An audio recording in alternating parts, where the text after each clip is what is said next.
चलिए बच्चों, हमारा अगला सवाल है, कैपेसिटर का एक सर्किट दिया गया है, कुछ बेसिक्स आपको आना चाहिए। अगर कैपेसिटर पैरेलल में लगे हैं तो डायरेक्ट ऐड हो जाएगा।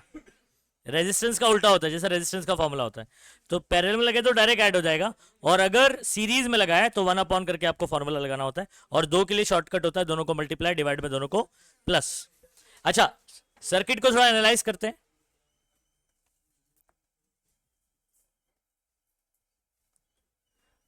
यहां पर डिफरेंट डिफरेंट कैपेसिटर्स है, अगर आप देखोगे। अच्छा, इनकी वैल्यू, ये जो 4 लिखा है, इनकी क्या है, वैल्यूज है। समझ में आ रहा है? वो भी सब माइक्रोफराड में दिया हुआ है। ये 1 दिया है तो 1 माइक्रोफराड, 8 माइक्रोफराड, और ये 4, और ये वाला नहीं पता अपने को। अच्छा, लेकिन अपने को ये जो ए और बी के बीच में इतने सारे कैपेसिटर है ना, इसका टोटल पता है। इसका टोटल कितना है, ए और बी के बीच में टोटल कितना है, तो नेट कैपेसिटेंस आपको पता है पूरे सर्किट में, और इंडिविजुअल ये सब पता है, लेकिन ये नहीं पता है। तो इसको टुकड़ों में सॉल्व करते हैं अपन, ठीक है। सबसे पहली बात, ये C4 और ये C5 कैसे लगे हुए हैं, पैरेलल कॉम्बिनेशन। ओके, तो ये डायरेक्टली ऐड हो जाएगा, 4 और 4 कितना हो जाएगा, बराबर, तो ये हो गया 8 माइक्रोफराड। अंडरस्टूड? नहीं? ओके। अच्छा, ये 8 और ये 1, ये 8 और ये 1 कैसे लगा हुआ है, सीरीज में लगा है। तो सीरीज में लगा है तो आप कैसे करते हैं भाई, दोनों को मल्टीप्लाई, डिवाइड में दोनों को, मतलब 8 1 जा 8, डिवाइड में 8 + 1 9, मतलब ये 8/9 हो जाएगा। तो ये वाला आंसर कितना हो गया, 8/9। अच्छा, इसके सामने इधर देखता हूं, ठीक है। ये दोनों कैसे लगे हुए हैं आपस में, सीरीज में लगे हुए, ये दोनों सीरीज में लगे, मतलब इन दोनों को भी मल्टीप्लाई करना पड़ेगा, और डिवाइड में दोनों को प्लस। अगर इन दोनों को मल्टीप्लाई करता हूं तो 8 × 4 डिवाइड बाय दोनों का प्लस, 8 + 4 12, ठीक है। 8 × 4 ऐसे ही रख देता हूं, और ये 12, 4 1 जा 4 3 जा 8/3 हो गया। क्या हो गया, तो ये हो गया 8/3, और ये हो गया 8/9। 8/3 और 8/9 ये आपस में कैसे लगे हुए हैं, ये दोनों आपस में कैसे लगे, पैरेलल, तो डायरेक्ट ऐड हो जाएंगे, यानी 8/3 और 8/9 डायरेक्टली ऐड हो जाएगा। फिर उनका जो एडिशन है वो सी के साथ कैसे है, सीरीज में है। इतनी बात समझ में आ गई, ठीक है। तो सीरीज में आप 1 वाला फॉर्मूला लगा सकते हो, लेकिन 1 वाला लगाऊंगा मैं, इनटू वाला नहीं लगाऊंगा, शॉर्टकट नहीं लगाऊंगा। रीजन क्योंकि ये पता नहीं है मुझे। तो आपका स्टेप क्या हुआ, सुनो। उसमें डेटा अगर आप देखोगे तो आपके पास सी आपका क्वेश्चन मार्क है, सी आपका क्या है, क्वेश्चन मार्क है, और C1 8 है, C2 4 है, C3 1 है, C4 4 और C5 भी। तो आप इसका डेटा क्या लिखोगे, डेटा क्या लिखेंगे, चलो लाइन वाइज। C1 8, ठीक है। उसके बाद C3 आपका कितना है बच्चों, 1। अच्छा, माइक्रोफराड है, हाँ, सब काय में दिया हुआ है, माइक्रोफराड। अच्छा, C2 C4 C5 सब 4 है, एक साथ लिख दिया मैंने, हाँ, एक साथ लिख दिया। ए और बी के बीच में जो टोटल कैपेसिटेंस है वो कितना है, कितना है, 1 माइक्रोफराड। और आपको सी पूछा हुआ है, सी आपको दिखाई दे रहा है कहां पर है, सर्किट में, ठीक है। आ जाओ, इसको सॉल्व कैसे करेंगे, सुनो। सोल्यूशन, सबसे पहले मैं इन दोनों को सॉल्व कर लेता हूं, यहां से सॉल्व करता हूं, ऐसे ये पूरा सॉल्व कर लेता हूं, फिर ये दोनों को सॉल्व करूं, चाहो तो ये वाला सॉल्व कर लो, ठीक है। चलो पहले ये वाला सॉल्व कर लेते हैं। ये दोनों कैसे लगे हुए हैं बच्चों, बोलो। C1 और C2 कैसे लगे हुए हैं, सीरीज में। तो इसके लिए शॉर्टकट क्या बनेगा, मतलब मैं इसको बोल सकता हूं सीरीज वाला CS बोल सकता हूं, ठीक है। इनका शॉर्टकट क्या है, दोनों को मल्टीप्लाई और डिवाइड में दोनों को प्लस। अब बताओ C1 आपका कितना है, 8 × 4, 8 × बोलो 4, नीचे 8 प्लस, अच्छा 8 × 4 अपॉन 8 + 4 12 होता है, 4 1 जा 4 3 जा, ये कितना आ गया बच्चों, 8/3 माइक्रोफराड आ गया। दिस इज CS, इन दोनों कॉम्बिनेशन, ठीक है। और कोई इसके साथ में अटैच्ड है डायरेक्टली, नहीं, तो इसको यहीं तक छोड़ देंगे। दूसरा, ये दोनों कैसे लगे हुए हैं, बोलो।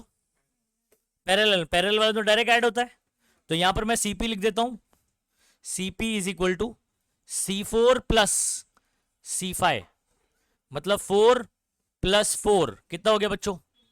8 माइक्रो फराड। ठीक है। अच्छा, ये इस C3 के साथ में कैसे है? बोलो बोलो। सीरीज में। अच्छा, ये वाला एक सीरीज में था, ये भी एक सीरीज वाला मिला, मैं इसको CS1 बोल देता हूं, है ना। और ये वाले को क्या बोल देता हूं? CS2। Computer science 2, computer science वाले समझ गए। हाँ, CS1 CS2 रे। अच्छा, ये कौन है बताओ? CP है, मतलब इनका टोटल। और ये C3 के साथ में कैसे है? सीरीज में। तो मैं यहां पर CS2 का फॉर्मूला लिखूंगा, CP इंटू C3, है ना। और यहां पर CP प्लस C3। अच्छा बताओ, CP आपका कितना आया? 8 आया, इंटू C3 कितना है? 1। 8 प्लस 1 कितना आ गया बच्चों? ये 8/9 आ गया। ठीक है। अच्छा, अब सुनो, मैं ना एक इक्विवेलेंट सर्किट बनाता हूं आपके सामने। जितना मैंने अभी सॉल्व किया, ये पूरा सॉल्व हो चुका है। इसका आंसर कितना है बच्चों? 8/9। ये पूरा सॉल्व हो चुका है, इसका आंसर कितना आया? 8/3। मैं इसका एक इक्विवेलेंट सर्किट बना रहा हूं, ठीक है, जिसको यहां ड्रॉ कर रहा हूं। ये आपका A पॉइंट, ये आपका C कैपेसिटेंस है। ये वाला आपका आंसर आया है, जिसको मैं बोल रहा हूं CS1। और इधर पे आपका आंसर आया है, और यहां पर आपका B पॉइंट है। ठीक है, ये है CS। अच्छा, ये आपस में कैसे हैं? पैरेलल में। कैसे बोलो? तो पैरेलल में तो डायरेक्ट ऐड हो जाएगा ना ये। ओके, तो अब मेरे पास CP क्योंकि ऑलरेडी है, तो आप नेक्स्ट वाले को, इसको CP1, नेक्स्ट वाले को CP2 बोल सकते हो, या CP डैश भी बोल सकते हो। ठीक है, तो मैं CP डैश बोल देता हूं। तो इन ये दोनों आपस में पैरेलल है, और ये C, तो यहां पर मैं लिख देता हूं CP dash is equal to CS1 plus बोलो CS2। ये आपका कितना कितना है? 8/3 बराबर। CS1 कितना है? 8/3। CS2 कितना है बच्चों? 8/9। अब इसको ऐड करना आपके बाएं हाथ का खेल है। डिनोमिनेटर सेम कर दो और ऊपर वाला ऐड कर दो। तो यहां पर डिनोमिनेटर सेम कैसे करेंगे? इधर 9 है, इधर 3 है, इसको मल्टीप्लाई एंड डिवाइड बाय 3 के, ये क्रॉस भी कर सकते हो, आपकी मर्जी, लेकिन आसान ये होगा कि आप डिनोमिनेटर इक्वल कर दो। 9 एक बार लिख दूंगा मैं, 3 8 24 प्लस 8 कितना हो जाएगा बच्चों? 32। तो ये आपका CP डैश आ गया। ठीक है। अच्छा, अब मुझे बताओ, इसका एक इक्विवेलेंट सर्किट और एक बनाता हूं। ये पूरे का आंसर क्या आ गया आपका? CP dash. CP डैश इसके साथ में कैसे है? सीरीज में। देखो, एक और इक्विवेलेंट बना रहा हूं। 3 4th स्टेप ये हो गया। 5th स्टेप में देखो, इसको सॉल्व कर दूंगा मैं। ये ऐसे हो गया। इसका आंसर क्या है आपका? क्या ये सीरीज में ही है? तो ये आपका C है, ये CP डैश है, और A और B के बीच का आपको पता है। अच्छा, ये दोनों सीरीज में है। ये दोनों कैसे लगे हुए हैं? सीरीज के लिए फॉर्मूला क्या बनेगा? शॉर्टकट बना सकते हो, लेकिन शॉर्टकट मत लगाओ, क्योंकि इसके अंदर आपको इन दोनों में से एक पता नहीं है। जब इक्विवेलेंट निकालना होता है तो हम लोग शॉर्टकट लगा देंगे।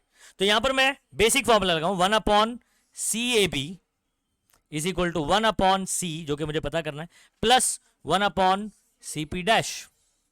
अब सिर्फ आपको इसको सॉल्व करना है। ठीक है, 1/CAB आपका कितना है पता है? 1 है। अच्छा, सब माइक्रो फराड में लिख रहे, तो माइक्रो लिखने की जरूरत नहीं है। लास्ट में जो आंसर निकालोगे वो माइक्रो फराड में लिख देना बस। 1/C आपको पता करना है। 1/CP डैश कितना निकाला बच्चों? 32/9। 9 ऊपर चला जाएगा, 9/32 हो जाएगा। ओके, तो यहां पर मैं सॉल्व कर रहा हूं इतने स्पेस में। ये 1 हो गया, 1/1 1 हो गया। ये 9/32 हो जाएगा। इधर आएगा तो क्या होगा? -9/32 इज इक्वल टू क्या बचेगा? 1/C। अच्छा, इसको क्रॉस कर लो। 32 - 9 कितना बचेगा बच्चों?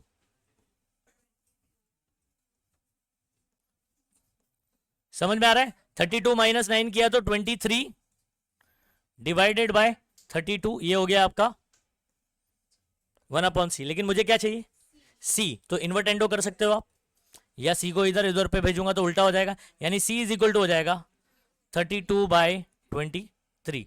ये आ गया आपका माइक्रोफराड। अब इसको हम लोग क्या कर सकते हैं, काट सकते हैं। ठीक है, आपको इसका फाइनल आंसर क्या दिया हुआ है, अब छोटे नंबर से कटेगा नहीं बच्चों, कटेगा क्या, 23 प्राइम नंबर है, 23 का ही टेबल पढ़ना पड़ेगा आपको, तो 23 1 जा 23, 23 1 जा 23, कितना बच गया बच्चों, 9 बच गया, पॉइंट लगाया, 0 बढ़ाया। ठीक है, 23 3 करना पड़ेगा, बराबर। ठीक है, तो 23 3 आपका कितना हो जाएगा, से 75 2 3 6 69, कितना हो जाएगा 69, 23 3 69, कितना बचा बच्चों 21, वेरी गुड, कितना बचा 21। अब आपको क्या करना पड़ेगा, अच्छा अभी 23 9 कर देंगे, आ जाएगा, क्योंकि 23 10 230 होता है। ठीक है, तो 1 पॉइंट कितना आ गया, 1.39 क्या बोलेंगे बच्चों, माइक्रोफराड, हो गया। तो इसको आपको कैसे, अच्छा इसमें ना बोर्ड एग्जाम में जो ऐसे इस पे सवाल आया है ना, मतलब एकदम सिंपल सर्किट पैरेलल वाला दिया हुआ था, तो डायरेक्ट ऐड किया आंसर आ गया, सीरीज में दिया रहेगा तो शॉर्टकट लगा के सॉल्व कर देने का। चलो जल्दी फटाफट से करो। हाँ, अच्छा अगला सवाल अगर आप देखेंगे बच्चों हम लोग 8.17, a parallel plate capacitor has area दिया हुआ है, सेपरेशन दिया हुआ है, तो प्लेट के बीच का डिस्टेंस दिया हुआ है जिसको अपन डी बोलते थे, याद है। ये आपके पास दो प्लेट है, इनके बीच का आपको क्या दिया हुआ है, डी। ठीक है, और ये जो एरिया होता है ना, ये एरिया दिया हुआ है, तो ए दिया है, डी दिया हुआ है। कैलकुलेट्स कैपेसिटेंस सी पता करना है, what is it's capacitance if the space between the plate is filled completely with dielectric. तो पहले आपको विदाउट डाइलेक्ट्रिक निकालना है सी, फिर डाइलेक्ट्रिक डालेंगे तो फिर सी क्या होगा। अच्छा सी का फॉर्मूला बताओ विदाउट डाइलेक्ट्रिक, सी नॉट बोलते हैं अपन उसको, epsilon naught A by D. अच्छा सी का फॉर्मूला क्या हो जाएगा, ई का बाय डी, या मैं ऐसे बोल सकता हूं अगर सी निकाल चुका रहूंगा तो ये इतना पार्ट कौन है, सी नॉट है, के सी नॉट, मालूम है नहीं मालूम है, बहुत इजी फॉर्मूला है। सभी बच्चे फॉर्मूला रिकॉल कर लेंगे एक बार, क्या बोलेंगे, सी नॉट का फॉर्मूला क्या होगा, जल्दी से बोलो, epsilon naught A by D, और जब डाइलेक्ट्रिक डाल देते हैं तो इनटू के हो जाता है, यानी एप्सिलॉन नॉट के ए बाय डी। याद करने के लिए क्या बताया था, ई का बाय डी। एप्सिलॉन नॉट की वैल्यू आपको याद रहना चाहिए, नहीं भी याद रहेगा तो बोर्ड के पेपर में शुरुआत में दिया जाता है कांस्टेंट की वैल्यूज। अच्छा चलो डेटा, एरिया लिख दो 4 millimetre square, sorry centimetre square. अच्छा इसको कन्वर्ट करने आता है, सेंटी यानी 10 का पावर -2, उसका पावर 2 यानी -4 मीटर स्क्वायर। अच्छा उसके बाद डी आपको दिया हुआ है 2 mm, मिली यानी क्या होता है 10 का पावर -3 मीटर, समझ में आ रहा है, मिलीमीटर, मिली की वैल्यू रख दिया। अच्छा पहला सवाल है कैलकुलेट्स कैपेसिटेंस, मतलब आपको सी नॉट निकालना है, क्यों, क्योंकि अभी कोई डाइलेक्ट्रिक नहीं है। दूसरा सवाल क्या है, सी निकालना है जब आपको के कितना दिया जाए 6.7। चलो सॉल्यूशन, सॉल्यूशन फर्स्ट वाला फॉर्मूला लिखो, C naught is equal to epsilon naught A by D. चलो वैल्यू पुट करेंगे, 8.85 10 का पावर बोलो -12, एरिया कितना है बच्चों 4 इंटू 10 का पावर -4, डी आपका कितना है बच्चों 2 इंटू 10 का पावर -3, हो गया। चलो काट लो इसको, 10⁻³ और ये -4 कटा तो -1 बचा। अच्छा 10 का पावर -12 और -1 बताओ क्या होगा, -13, और ये 2 से काट सकते हैं, 2 2 जा 4, ये 2 से मल्टीप्लाई होगा तो 2 5 जा 10, 16 और ये 17, 2 8 जा 16 और ये 17, राइट साइड से 2 के बाद पॉइंट। ठीक है, अब आपको अगर आंसर मैच करना है, ये अपना बेसिकली आ गया फराड में, लेकिन इसको अगर पीको फराड करना है तो 0.1 पीछे ले लो, ठीक है। 0.1 पीछे लूंगा तो +1 और -13 क्या हो जाएगा, -12, -12 होता है पीको। तो 1.77 10 का पावर, देखो पूरा अंडरस्टैंडिंग है ना ये वाला, पीछे किया तो +1 और -13 कितना हो जाएगा, -12 फराड, जिसको आप पिको फराड बोल सकते हो, ठीक है। तो ये आपका आ गया C0। अच्छा, सेकंड क्वेश्चन क्या है बच्चों, अगर आप डाइलेक्ट्रिक डाल देते तो नया क्या हो जाएगा, क्या KC0 हो जाएगा, ठीक है। K की वैल्यू आपकी कितनी है, 6.7 है, और ये कितना है 1.77 पिको फराड। तो आपको सिर्फ क्या करना है, इसको मल्टीप्लाई करना है। अब आप चाहो तो उसको लॉग से भी कर सकते हो और सिंपल मल्टीप्लीकेशन भी कर सकते हो। लॉग यूज करना जरूरी नहीं, कि नंबर आप आसानी से कर सकते हो मल्टीप्लीकेशन। तो यहां पर आप 1.77 लिखोगे, 6.7, चलो 53 7 12 46 10,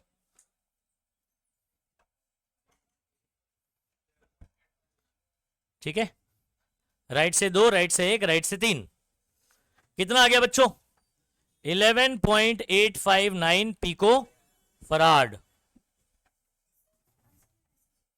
हाँ, इन a capacitor of capacitance 20 microfarad, distance between plate कितना दिया हुआ है, क्या ये आपका D हो गया और ये C हो गया। If dielectric slab with 1 mm,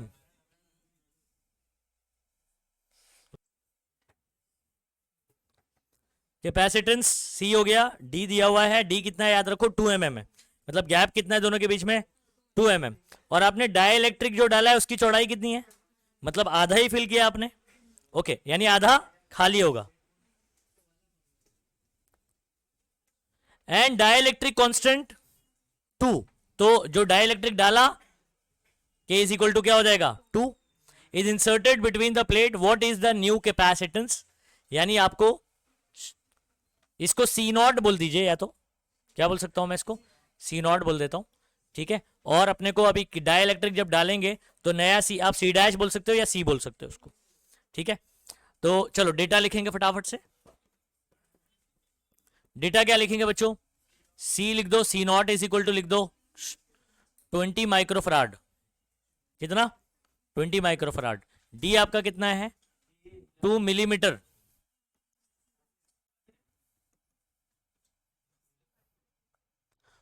dielectric slab 1 mm का है, तो ये थिकनेस हो गया ना बच्चों T 1 मिलीमीटर, मतलब 1 × 10 का power -3, and dielectric constant K is equal to 2, ठीक है। What is the new capacitance, तो C आपको क्या करना है, पता करना है।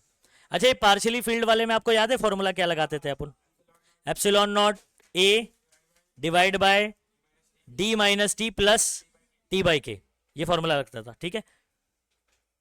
सोल्यूशन, ठीक है। तो C का फॉर्मूला पार्शियली फील्ड वाले में ε0 A डिवाइडेड बाय, पहले मैं फॉर्मूला बनाऊंगा, सुनो,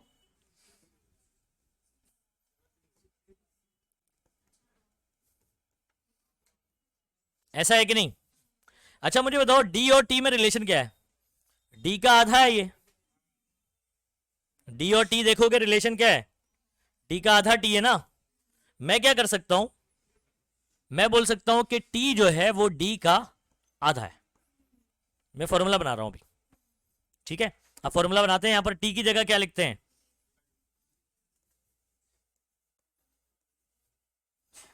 D - D/2 प्लस, इधर पे क्या लिखें D/2, ऐसे कर दिया, 1D - ½ D, तो ½ D बचेगा,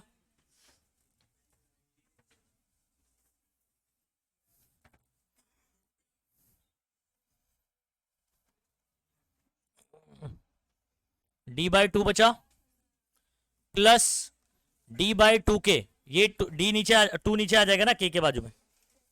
अच्छा, इन दोनों में कॉमन क्या है, D/2 कॉमन है,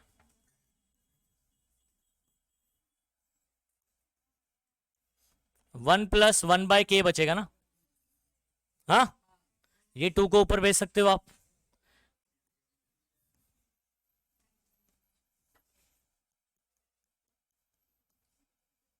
ठीक है। अच्छा मुझे बताओ epsilon naught A by D कौन होता है? सी नॉट होता है। क्या होता है? तो ये आपका फॉर्मूला बन गया, बस वैल्यू पुट करना है।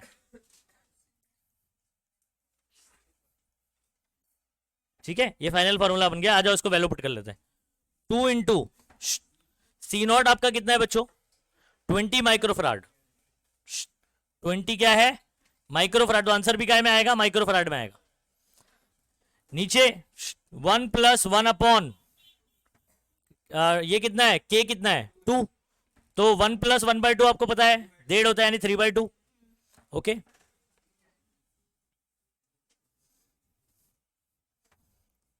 चलो 2 2 जा 4, ये हो जाएगा 40 माइक्रोफराड चल रहा है साथ में। हाँ, और ये हो जाएगा 3/2, ये 2 पर चला गया। 80/3 माइक्रोफराड आ गया बच्चों। इसको काट देते हैं। हाँ, 3 1 जा 3, 3 2 जा 6, 3 6 जा 18, पॉइंट लगाएंगे, 0 बढ़ाएंगे, 3 6 जा 18 एंड अगेन आते जाएगा 26.66 माइक्रोफराड। ये आपका नया कैपेसिटेंस आ गया। तो इसको सॉल्व करने के लिए मैंने क्या किया पता है? फॉर्मूला मॉडिफाई किया, उसको फॉर्मूले को ये रिलेशन देखकर, और फिर डायरेक्ट सी नॉट की वैल्यू रख के सॉल्व कर दिया। अंडरस्टूड? मैं ये वाला फॉर्मूला डायरेक्ट इस्तेमाल क्यों नहीं कर पाया मालूम है? रीजन बताओ कोई। ये वाला क्यों नहीं यूज कर पाऊंगा मैं? ए नहीं है, हमारे पास एरिया दिया नहीं है, लेकिन अपने को सी नॉट दिया हुआ है, तो इसलिए आपने इसको सी नॉट के फॉर्म में कन्वर्ट किया, फिर वैल्यू पुट किया। तो ध्यान रखिए यहां पर क्यों नहीं अप्लाई कर पा रहे हैं डायरेक्ट। ये हुआ, ये डन।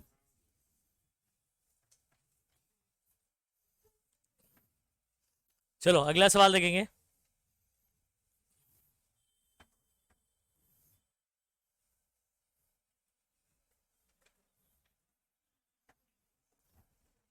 सही है। Okay, parallel plate air capacitor है। सुनो बात को, कौन सा कैपेसिटर है? एयर के, मतलब गैप में कौन है? एयर है। ठीक है, हैज कैपेसिटेंस ऑफ दिस, क्या बता सकते हो ये क्या है? सी नॉट है। कैसे पता चला सी नॉट है? क्योंकि इसके अंदर बीच में कौन है? एयर है। तो एयर रहता है तो क्या रहता है आपका? सी नॉट रहता है। अ स्लैब ऑफ डाइलेक्ट्रिक कांस्टेंट 3, के इज इक्वल टू कितना? 3, एंड उसका थिकनेस, मतलब जो डाइलेक्ट्रिक का है उसका थिकनेस कितना है? 3 सेंटीमीटर। ये बोल रहे हैं कंप्लीटली फिल कर देता है स्पेस को, मतलब डी भी आपका कितना होने वाला है? 3 सेंटीमीटर। और आपने जो डाइलेक्ट्रिक डाला वो भी कितना? 3 सेंटीमीटर वाला, जो कंप्लीटली क्या कर दे रहा है? पूरे गैप को फिल कर दे रहा है।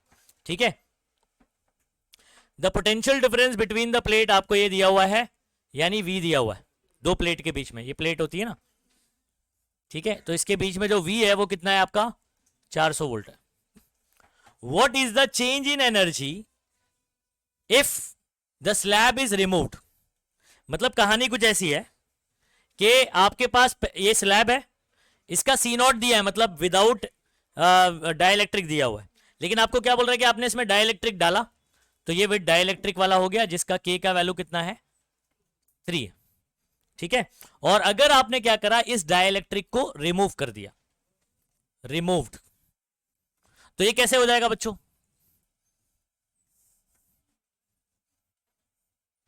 खाली हो गया।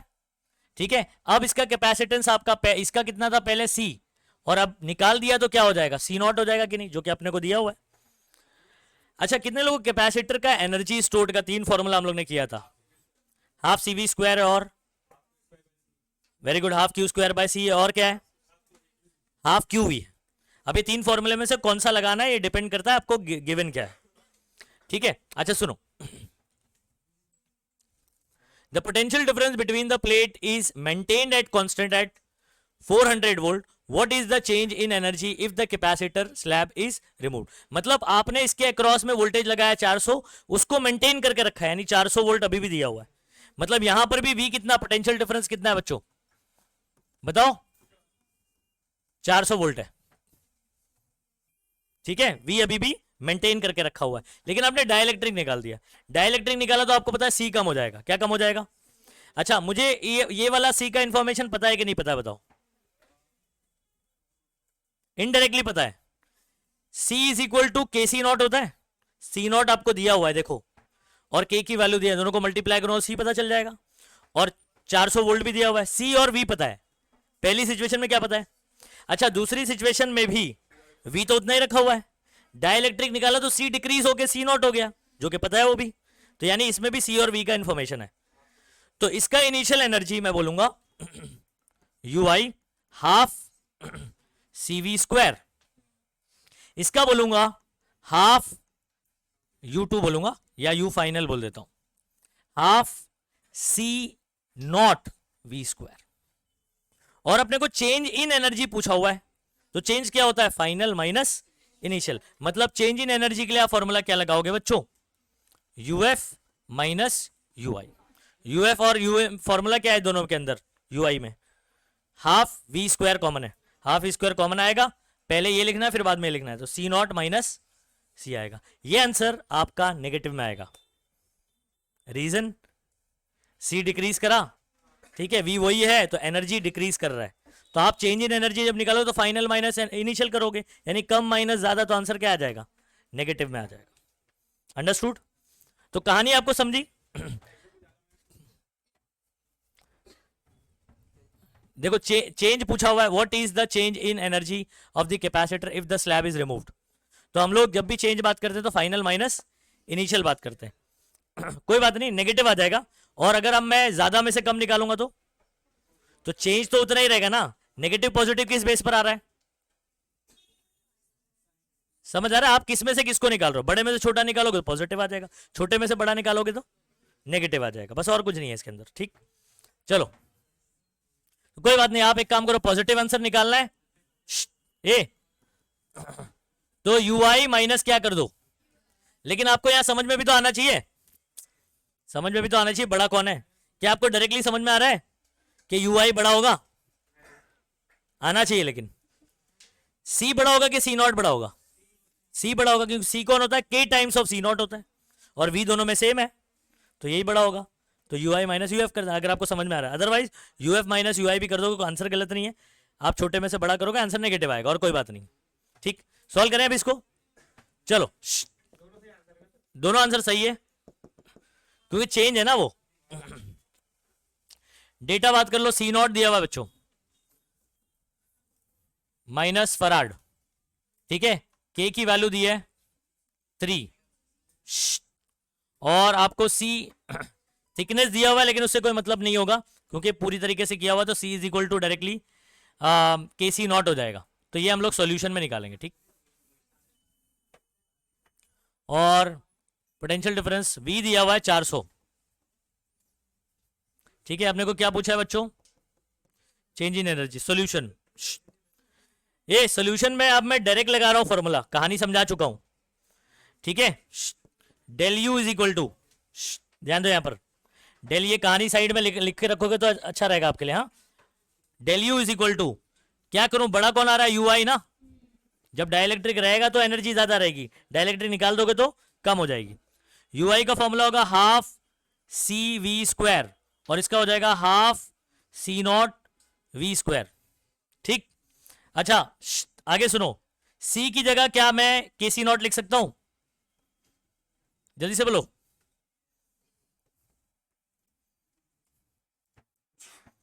अब दोनों में कॉमन क्या बताओ?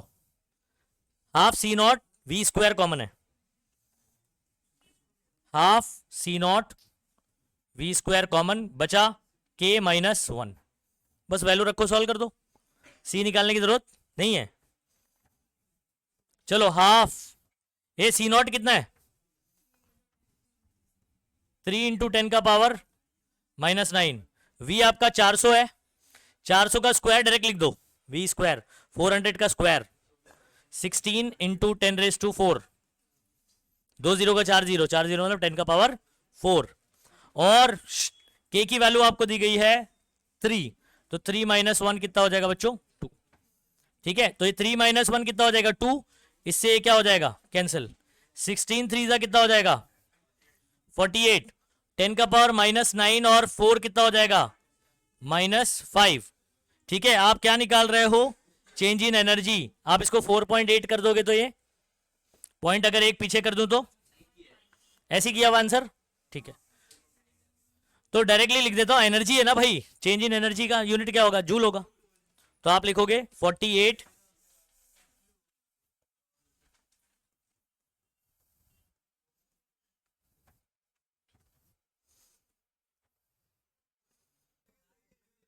चलो यहां पर हमारे सॉल्व वाले कंप्लीट हो गए। चलो शुरू करें।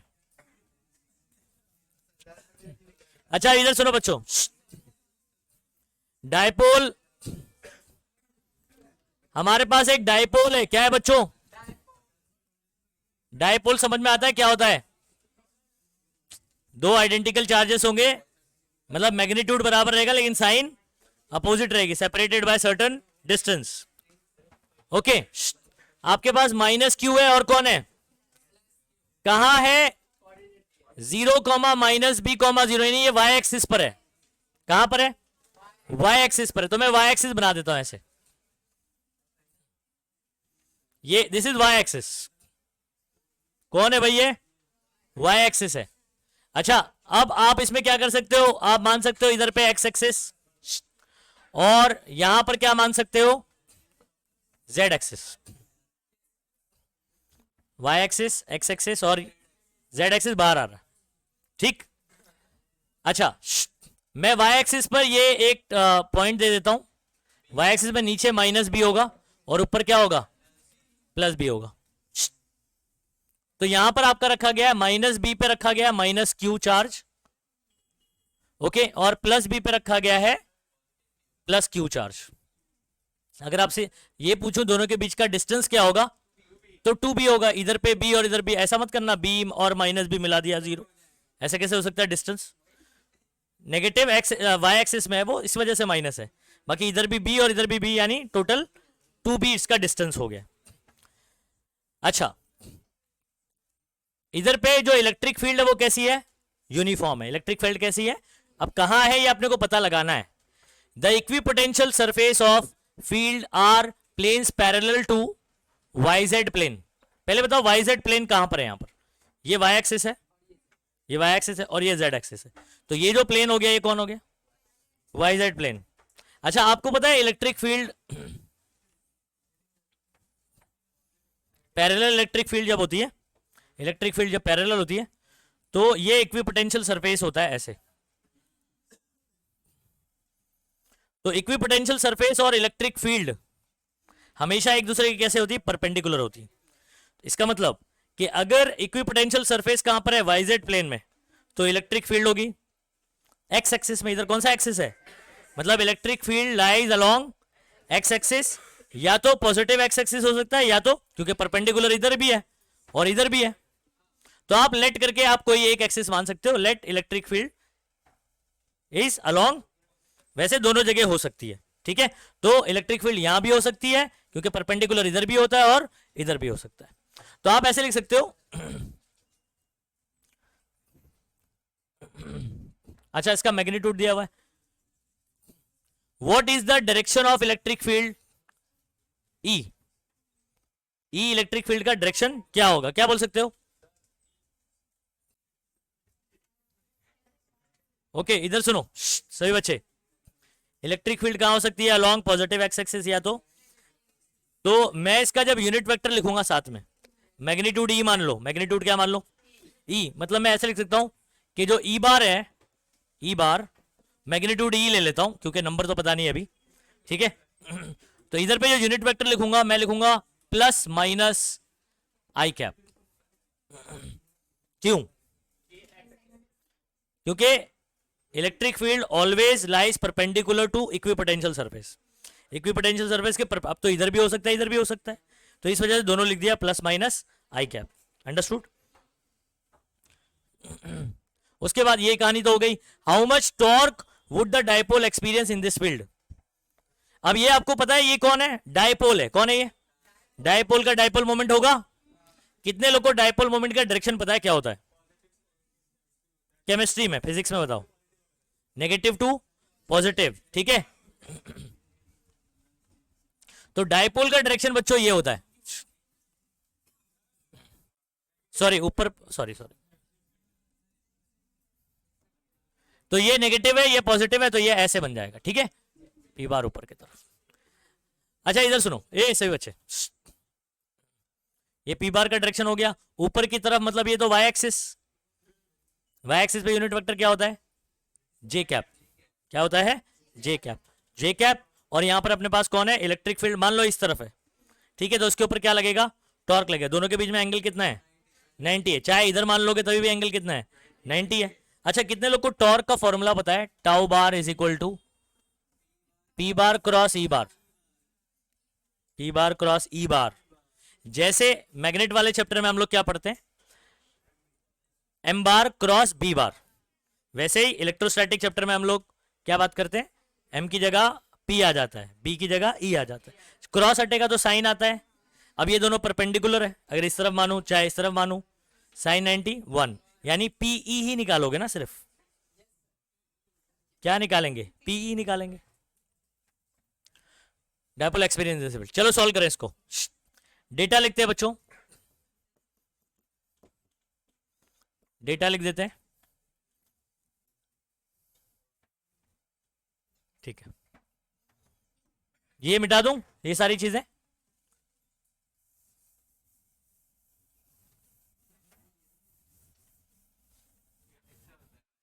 चलो डेटा लिखेंगे। हमारे पास डी जो है ना वो 2b के बराबर है, डी समझ में आ गया ना आपको, डी कैसे निकाला, distance between the charge 2b, और चार्ज आपका क्या है, माइनस क्यू और प्लस क्यू। पहला क्वेश्चन क्या है बच्चों हमारे पास, डायरेक्शन ऑफ ई बताना है। दूसरा क्वेश्चन क्या है, ठीक है, टॉर्क निकाल के बताना है, टॉर्क कैलकुलेट करना है, ठीक। पहले का आंसर सॉल्यूशन सुनो,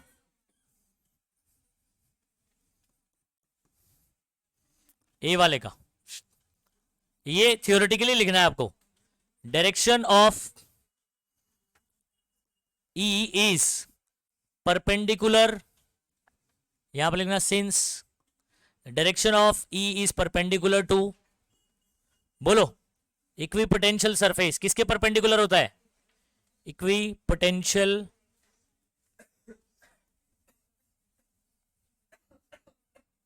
सरफेस। देयरफॉर ए इधर सुनो, ई बार करके लिख रहा हूं, ई बार इज इक्वल टू ई, और मैं लिख सकता हूं प्लस माइनस आई कैप, आया समझ में। तो ई बार का मैग्नीट्यूड ई और प्लस आई कैप मतलब इधर, माइनस आई कैप मतलब इधर, ठीक। अच्छा, टॉर्क निकालना है, मैं मैग्नीट्यूड ही बात कर रहा हूं, टॉर्क के यहां पर मैक्सिमम लगने वाला है, दोनों के बीच में एंगल कितना बताया मैंने, 90, तो डायरेक्टली आप फॉर्मूला क्या लगा, P इंटू ई, बात समझ पा रहे हो। अच्छा, P आपका क्या है, Q इंटू डी, पता है फॉर्मूला,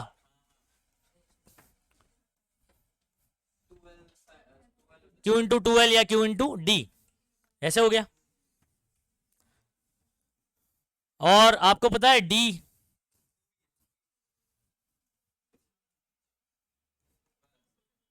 तो 2QBE, ये आपका आ गया, फॉर्मूला ही निकालना था इसके अंदर। अच्छा, टेक्स्ट बुक में देखो ये क्या वेक्टर फॉर्म में निकाला हुआ है कि मैग्नीट्यूड में ऐसे ही निकाला हुआ, बस खत्म हो गया solve.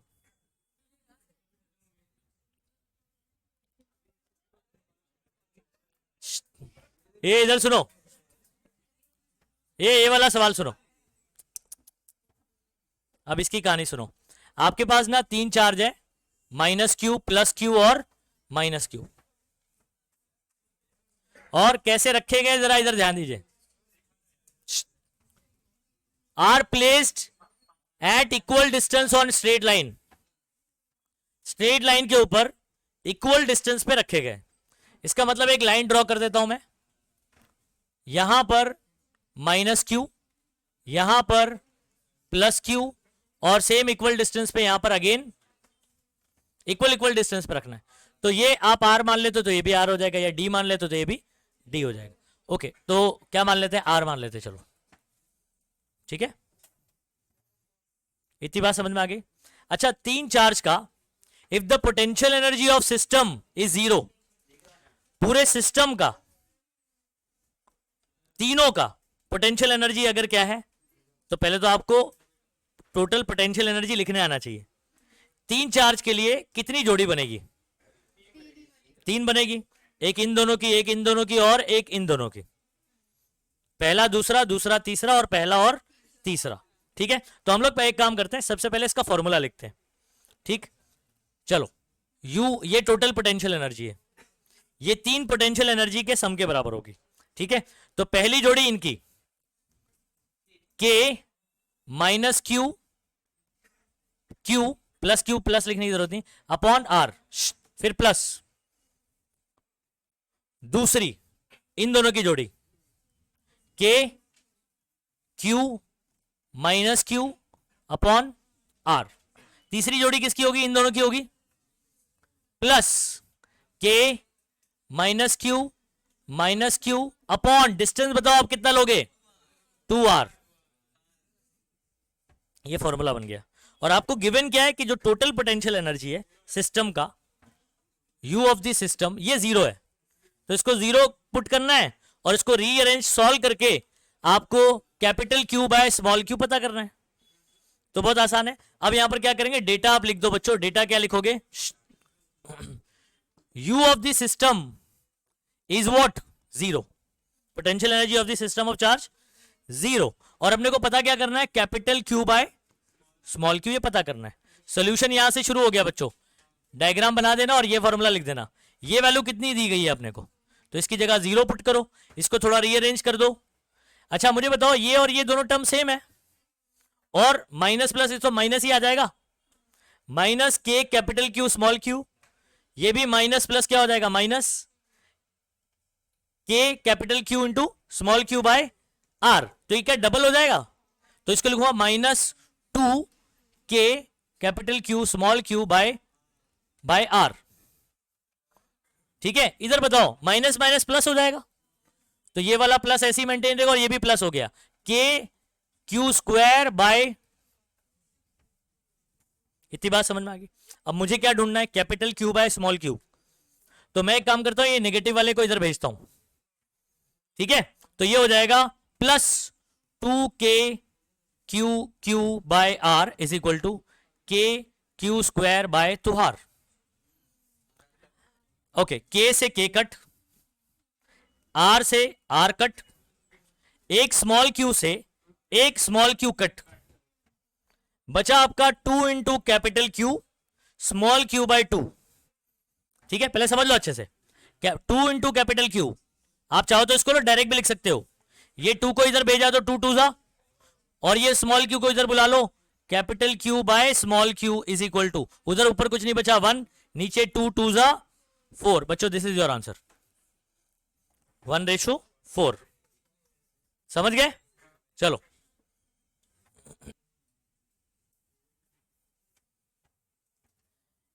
Capacitor has same dielectric, सुनो बात, some dielectric, sorry, has some dielectric between its plate and the capacitor is connected to DC source.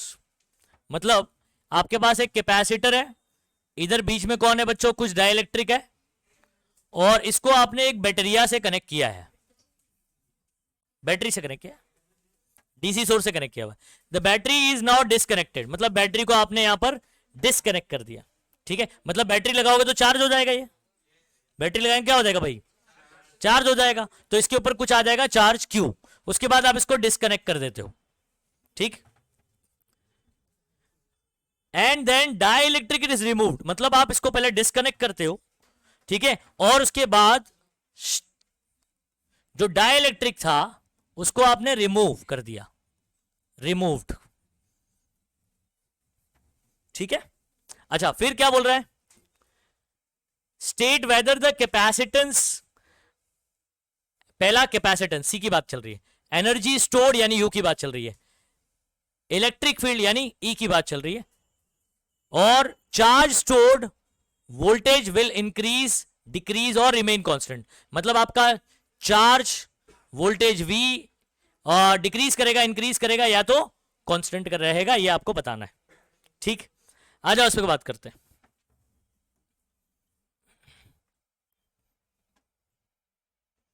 Okay, data जैसा कुछ दिया नहीं है, दिया है? मतलब एक कहानी दिया गया है, वो बता दिया मैंने आपको। सोल्यूशन डायरेक्ट करेंगे, सबसे पहली बात, ये इधर सुनो, आपने बैटरी लगाया तो ये चार्ज हो जाएगा, डिस्कनेक्ट कर दिया, अब भले ही आप इसमें से डाइलेक्ट्रिक निकाल दो, जो चार्ज है वो तो उतना ही रहेगा। अच्छा, चार, इसका मतलब ये हो गया कि Q जो है यहां पर, यहां का Q और वहां का Q क्या रहेगा, कंजर्व्ड रहेगा, यानी कांस्टेंट रहेगा। तो Q आपका क्या रहेगा, कांस्टेंट। लेकिन मुझे सबसे पहले किसकी बात करना है, कैपेसिटेंस की बात करना है। किसकी बात करना है, क्या डाइलेक्ट्रिक नहीं मालूम, इंसुलेटर होता है, समझा, दो टाइप का होता है, पोलर और नॉन पोलर। तो वो डाइलेक्ट्रिक आपने बीच में डाला, डाइलेक्ट्रिक डालने से क्या होता है, इसका कैपेसिटेंस बढ़ जाता है, उसको अगर निकाल दूंगा तो कैपेसिटेंस घट जाएगा। हाँ, समझ में आ रही बात, के टाइम जो रहता है वो अभी कम हो जाएगा। अच्छा, लेकिन इसके अंदर देखोगे तो एक बार आपने जो चार्ज किया, वो चार्ज तो कहीं आ रहा जा रहा नहीं है ना, क्योंकि चार्ज कहां होता है भाई, प्लेट पे होता है, डाइलेक्ट्रिक पे थोड़ी होता है चार्ज। तो डाइलेक्ट्रिक निकाल दिया, क्यों वही रहने वाला है, तो चार्ज यहां पर क्या है, कांस्टेंट है। अच्छा, मुझे बताओ, पहला आपको डिस्कस करना है सी के बारे में। यहां पर सी है और यहां पर आपका क्या है, सी नॉट है। तो सी से सी नॉट क्या हुआ, इंक्रीज के डिक्रीज, ठीक है। अच्छा, मेरे पास Q is equal to C V होता है, Q इज इक्वल टू क्या होता है, सी वी होता है। और अगर आपका चार्ज कांस्टेंट है और C आपका डिक्रीज कर रहा है, इसका मतलब, अरे ये कांस्टेंट रखने के लिए आपको क्या करना पड़ेगा, अगर C डिक्रीज कर रहा है तो V क्या हो जाएगा, तो इन दोनों के बीच में जो पोटेंशियल डिफरेंस होगा, जैसे डाइलेक्ट्रिक निकालूंगा C कम हो जाएगा, लेकिन V, क्योंकि Q आपको पता है कि Q कहीं आ रहा जा रहा नहीं, चार्ज कंजर्व्ड है, ठीक है। तो V को क्या होना पड़ेगा भाई, इंक्रीज होना पड़ेगा। तो हमारे यहां पर देखो, स्टेट वेदर द कैपेसिटेंस, तो C डिक्रीज करेगा कि नहीं करेगा, अगर डाइलेक्ट्रिक निकालेंगे तो C क्या करेगा, डिक्रीज करेगा। अच्छा, और यहां पर V के बारे में पूछा है तो V क्या कर रहा है, इंक्रीज करेगा। अच्छा, और Q के बारे में, Q चार्ज स्टोर्ड, Q क्या बोलेंगे, कांस्टेंट रहेगा, रिमेन्स कांस्टेंट।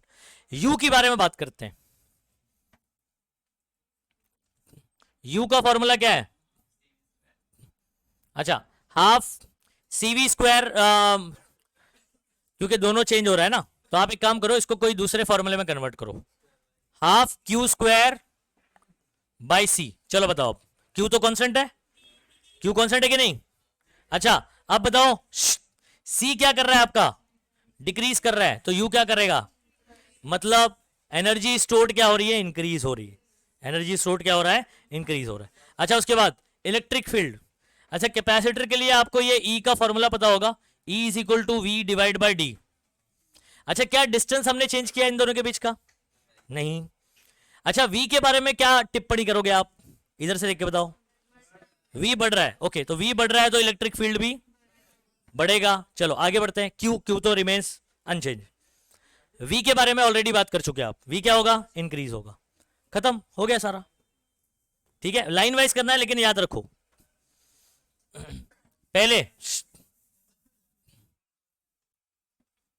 पहला आंसर क्या करेंगे, सी के बारे में बात करेंगे। सिंस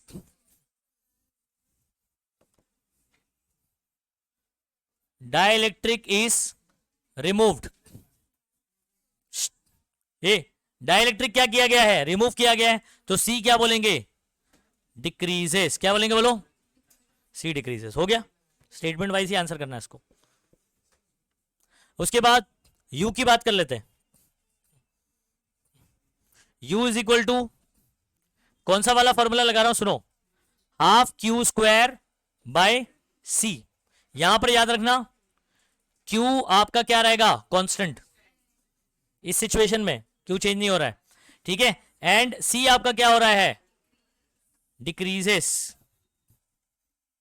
सी आपका डिक्रीज कर रहा है, तो पोटेंशियल एनर्जी क्या करेगा, तो यहां पर बोलेंगे सिंस सी डिक्रीजेस,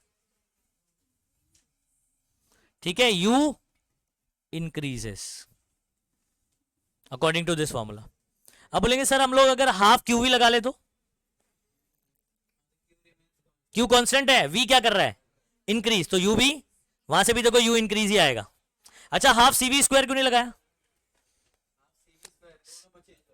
दोनों चेंज हो रहा है, सी भी चेंज हो रहा है, वी भी, तो आप हो सकता है उसमें डिसाइड ना कर पाओ, लेकिन आप वहां से भी डिसाइड कर सकते हो। सी डिक्रीज कर रहा है, वी इंक्रीज कर रहा है, लेकिन वी का स्क्वायर है तो वो ज्यादा इंक्रीज करेगा, तो ओवरऑल क्या करने वाला है, ये इंक्रीज करने वाला। लेकिन आसान रिलेशन ये वाला हो जाएगा, या तो क्यू वी वाला हो जाएगा। अंडरस्टूड? ओके। और क्या बात करेंगे? थर्ड क्या था बच्चों? क्यू ना, तो क्यू रिमेन्स अनचेंज और रिमेन्स कांस्टेंट लिख दो। चार्ज कंजर्व रहेगा। 4 वोल्टेज, ये वी के लिए मैंने क्या बताया? वी वी का कौन से फॉर्मूले से कर सकते हैं? Q is equal to C V से वी का फॉर्मूला बना लो, Q by C. Q is equal to C V formula होता है। अच्छा, C क्या करता है? डिक्रीज, तो V क्या करेगा? यहां पर बोलेंगे since C decreases therefore Q के बारे में क्यों नहीं बात कर रहा हूं मैं? क्योंकि Q क्या है? कांस्टेंट। Q कांस्टेंट है ना, C डिक्रीज करेगा, V इंक्रीज करेगा।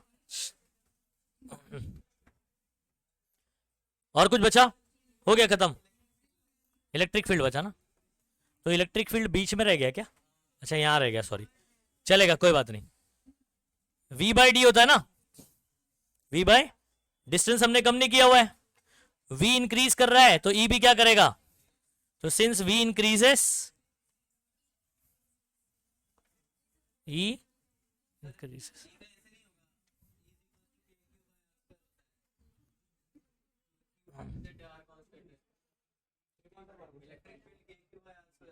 तो पॉइंट चार्ज के लिए लगाने का क्या अपने को फॉर्मूला? हाँ, कैपेसिटर का फॉर्मूला लगाओगे ना, इलेक्ट्रिक फील्ड, कैपेसिटर में इलेक्ट्रिक फील्ड का ये फॉर्मूला लगता है। क्या भैया समझे?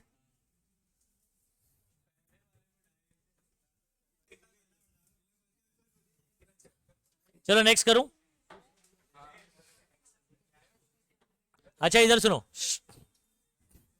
अपने को रेशो फाइंड आउट करना है। क्या फाइंड आउट करना है? रेशो। आजा बात करें। फाइंड द रेशो किसका? पोटेंशियल डिफरेंसेस का।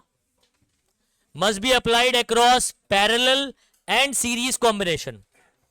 पैरेलल कॉम्बिनेशन और किसका पैरेलल और सीरीज? दो कैपेसिटर C1 और C2 का एक बार पैरेलल करना है और एक बार सीरीज। दोनों के क्रॉस में वोल्टेज डालूंगा, वो वाला वोल्टेज का रेशो। पहले कौन सा कॉम्बिनेशन की बात कर रहा है बच्चों? पैरेलल। फिर किसकी बात कर रहा है? तो मतलब पैरेलल का वोल्टेज डिवाइड बाय सीरीज का वोल्टेज। ये आपको क्वेश्चन मार्क है, ये पूछा है। C1 और C2 आपके पास दो कैपेसिटर है जिनका कैपेसिटेंस का रेशो ये दिया है। इसका मतलब C1 डिवाइड बाय C2 आपको बोल रहा है 1:2, मतलब 1/2। So that C1 bye C2 आपको गिवन है 1/2। अब आपको वोल्टेज इतना लगाना है कि energy stored in these two cases becomes same. तो ये गिवन है, एनर्जी दोनों का क्या होगा? सेम। अब देखो क्वेश्चन पढ़ने से हो सकता है आपको ना समझ में आए, पहली मर्तबा सिचुएशन बना के समझाता हूं। मेरे पास C1 है, ठीक है, C1 है और C2 है। पहले पैरेलल लगाना है। क्या पैरेलल कॉम्बिनेशन ये हो गया? C1 C2 का पैरेलल कॉम्बिनेशन हो गया। यहां पर इस पॉइंट और इस पॉइंट के बीच में आप वोल्टेज लगाओगे, इसको बोलेंगे क्या? VP। क्या बोलेंगे भाई? VP। अच्छा, C1 और C2 का सीरीज कॉम्बिनेशन बताता हूं।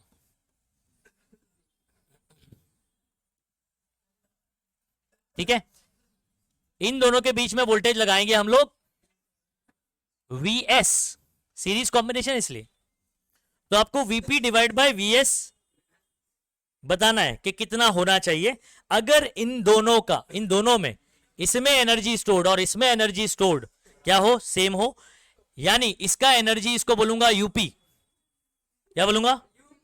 Energy stored in parallel combination. तो energy stored in parallel combination of capacitor और energy stored in series combination of capacitor ये दोनों बराबर हो, बताओ ये कितना होगा? तो ये गिवन हो गया ना, और C1/C2 का रेशो 1/2 ये भी गिवन है। ठीक है, तो डेटा लिखो बच्चों, डेटा लिखो। C1/C2 is equal to half और UP is equal to US। पता क्या करना है बच्चों? ये पता करना। सॉल्यूशन यहीं से शुरू करेंगे। अच्छा, सॉल्यूशन शुरू करने से पहले एक चीज थोड़ा सा लिख लेते हैं। C1/C2 आपको ये दिया हुआ है, हाँ? तो यहां से ना 2 को यहां बुला लो, C2 को उधर कर दो। C1/C2 इज इक्वल टू 1/2 है, 2 को इधर बुला लो, C2 को उधर। C2 इज इक्वल टू क्या 2C1 आ जाएगा? बोलो, इतना समझ आया? अच्छा, इस कॉम्बिनेशन में ये कौन सा कॉम्बिनेशन है? पैरेलल। तो यहां पर CP इज इक्वल टू क्या निकाल सकते हो? डायरेक्ट ऐड करना पड़ेगा। C1 ऐसे ही रखो, C2 की जगह पर 2C1, क्या ये 3C1 हो जाएगा? ओके, तो आपको CP की वैल्यू पता चल गई, कितनी आ गई? 3C1। अच्छा, ऐसे ही CS के लिए शॉर्टकट लगेगा, दोनों को मल्टीप्लाई, डिवाइड में दोनों को प्लस, मतलब C1 into C2 upon C1 plus C2।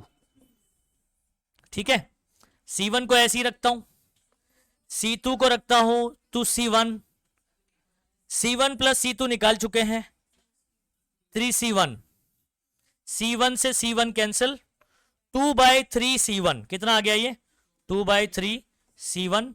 ये आपका कौन आ गया? CS। इसमें दिख रहा है कि नहीं? हाँ, ठीक है, तो CS आ गया आपका 2/3C1। अच्छा, अब आगे का कैलकुलेशन सुनो। ये भी डेटा में दिया हुआ है अपने को। पैरेलल कॉम्बिनेशन का एनर्जी किसके बराबर होना चाहिए? सीरीज कॉम्बिनेशन की एनर्जी। तब आपको VP और VS में बात करना है। अच्छा, मुझे बताओ, एनर्जी के तो 3 फॉर्मूले, कौन से इस्तेमाल करूं? हाफ CV वाला। रीजन? Half CV²। C का इंफॉर्मेशन है और मुझे VP पता करने का, तो वही वाला लगाएंगे। तो ये लगेगा हाफ CP लिखूंगा, हाँ, और इधर पे VP का स्क्वायर, हाफ CS VS का स्क्वायर। हाफ से हाफ क्या हो जाएगा? अच्छा, CP पता है कितना है? 3C1, VP स्क्वायर ऐसे ही रहेगा। CS पता है कितना है? 2/3C1।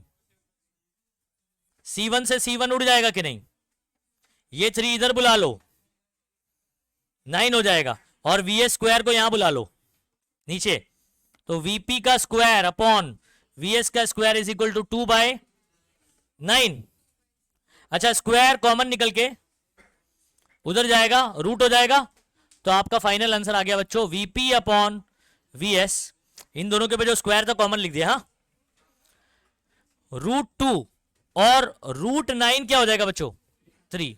तो ये आपका आंसर हो गया बच्चों, खत्म।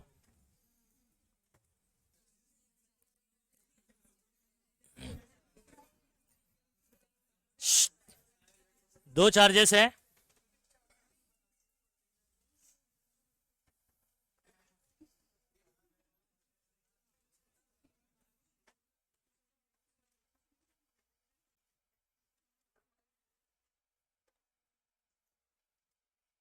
कितने चार्ज है हमारे पास?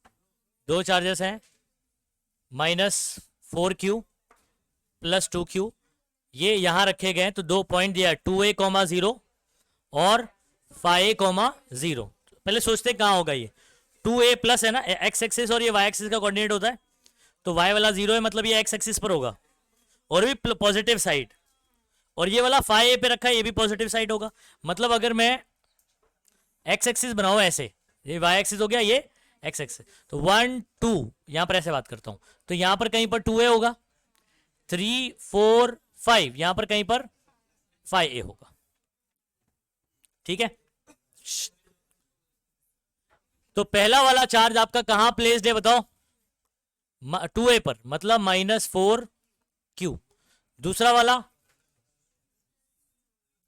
Q। समझ में आ रहा है? अच्छा, what is the electric flux? Flux पूछ रहा है। फ्लक्स का फॉर्मूला अकॉर्डिंग टू गॉस किसी को पता है? क्यू बाय एप्सिलॉन, डेरिवेशन में करते हो आप, ठीक है। लेकिन क्यू कहां होना चाहिए? जो सरफेस आप बात कर रहे हो उसके अंदर होना चाहिए, ठीक है। तो चार्ज एनक्लोज होना चाहिए।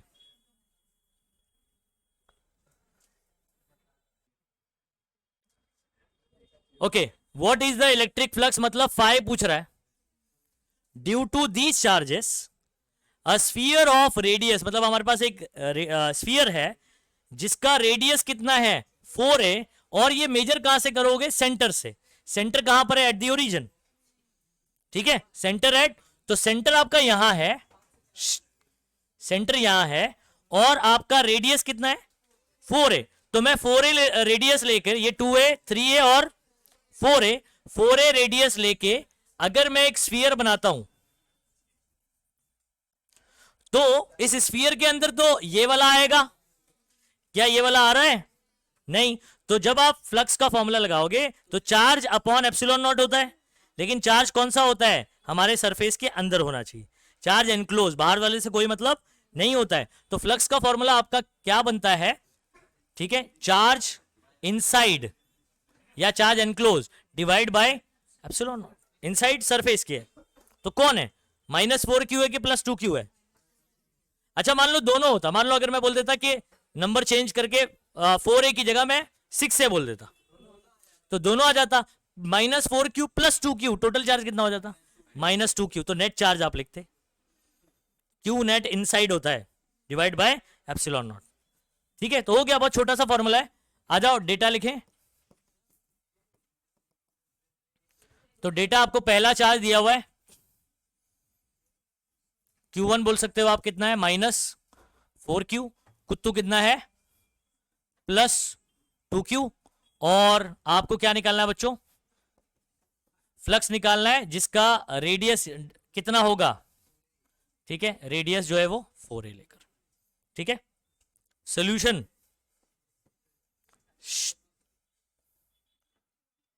Q inside. अच्छा, Q इनसाइड में कौन आ रहा है? Q1 की Q2? Q1 आ रहा है, और Q1 आपका कितना है?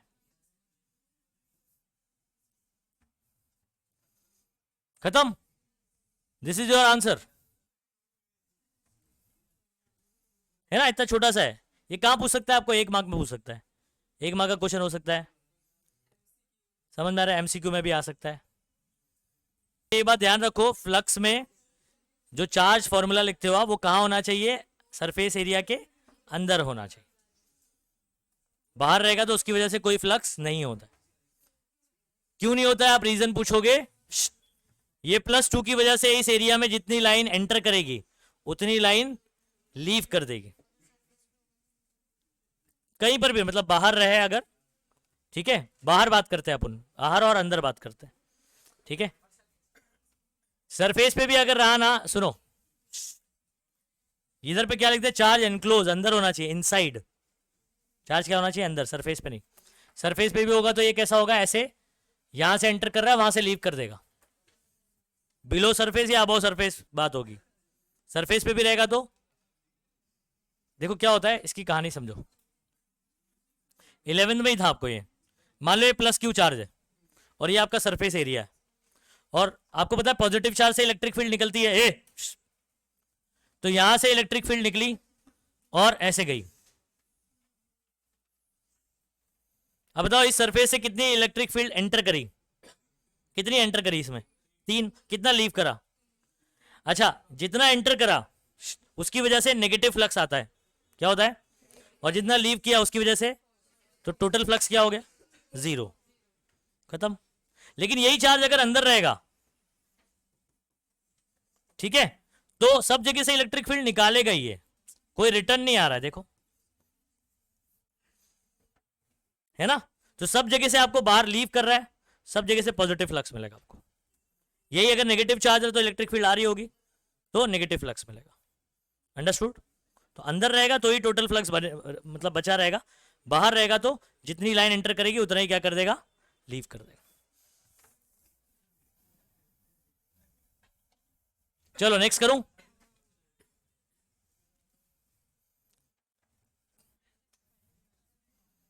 चलो ध्यान देंगे सही बच्चे,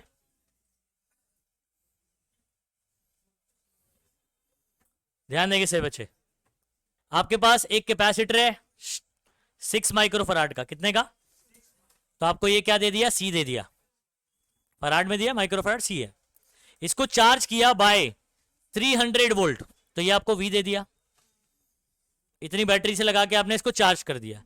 इट इज देन डिसकनेक्टेड, फिर आपने इसको बैटरी से डिसकनेक्ट किया from the supply and is connected to another, ये अनचार्ज है। तो मैंने एक कैपेसिटर को पहले चार्ज किया, फिर बैटरी निकाला, दूसरे कैपेसिटर से डायरेक्ट कनेक्ट कर दिया। तो अब क्या होगा, जो चार्ज ये स्टोर करेगा वो कितने लोग में शेयर होगा? 2 लोग में, पैरेलल कॉम्बिनेशन में लगा दिया आपने, ठीक है। How much electrostatic energy of first capacitor is lost in the form of heat and the electromagnetic radiation. मतलब आपको क्या बात करना है, पहली वाली सिचुएशन में एनर्जी निकालोगे, दूसरे वाले में एनर्जी निकालोगे, दोनों को माइनस कर दोगे। जितना डिफरेंस आएगा, अगर कम हुआ है और कमी होने वाला है इसके अंदर, तो कम हुआ है तो ये गया किधर? तो ये कहां लॉस हो गया? इलेक्ट्रोमैग्नेटिक रेडिएशन और हीट फॉर्म में क्या हो जाएगा। अब मैं एक कहानी आपको बताता हूं पूरी। तो ये रहा कैपेसिटर, इसको आपने किधर लगाया बच्चों? बैटरी से। कितने वोल्ट की बैटरी? 300 वोल्ट। 300 वोल्ट से आपने इसको चार्ज किया, इसका कैपेसिटेंस सी, और इस पे चार्ज कितना आ जाएगा बच्चों? इस पे चार्ज कितना आ जाएगा? क्यू। फिर आपको क्या करना है, इसको डिस्कनेक्ट करना है। अब ये चार्ज हो चुका है, और ये कितना है? 6 माइक्रोफराड का।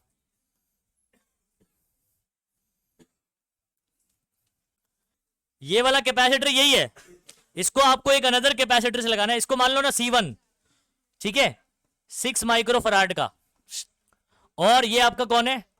C2, जो कि कितना है?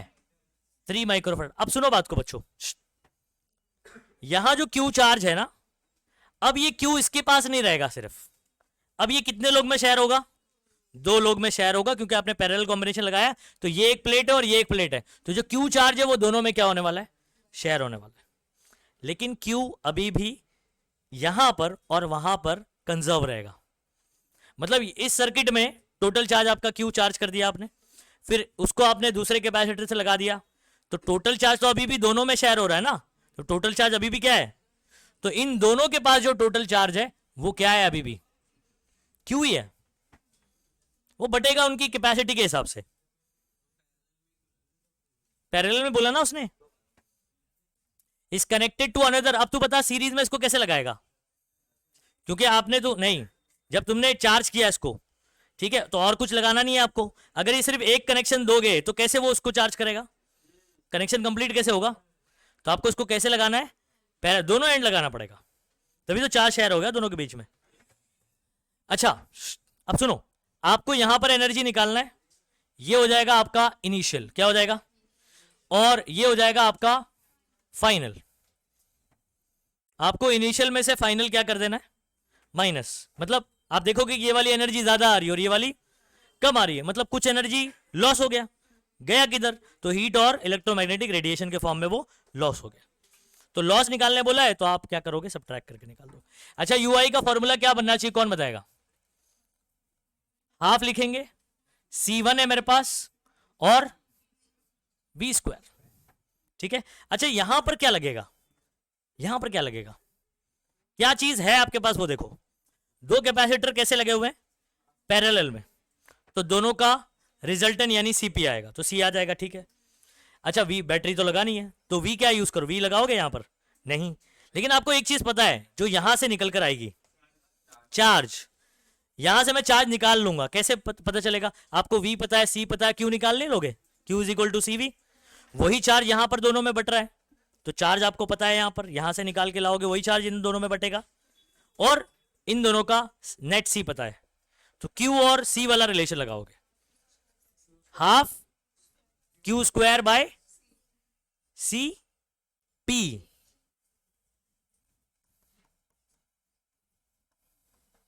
QCP इन दोनों का कैसे लगे हुए भाई? Parallel combination. तो आप ये समझ रहे हो ये वाला फॉर्मूला क्यों लगाया गया? यहां पर क्यों नहीं मैं हाफ CP V² लगाया? V पता ही नहीं अपने को, यहां से तो बैटरी से हटा के उधर लगाया गया ना, तो वोल्टेज कहां पता है अपने को। लेकिन हाँ, आपको क्या पता रहेगा कि यहां पर जो चार्ज हुआ वही चार्ज दोनों में बटा है, तो टोटल चार्ज अपने को पता है, इसलिए Q अपॉन क्या लगाएंगे, Q स्क्वायर बाय CP। ठीक है, और दोनों को सब्ट्रैक्ट करेंगे। आ जाओ उसको सॉल्व करें। चलो डेटा लिखते हैं बच्चों, सिचुएशन भी बना लेना ताकि आपको समझ आए। C1 लिख देता हूं मैं 6 माइक्रोफराड, V लिख देता हूं 300 वोल्ट, और C2 लिख देता हूं 3 माइक्रोफराड,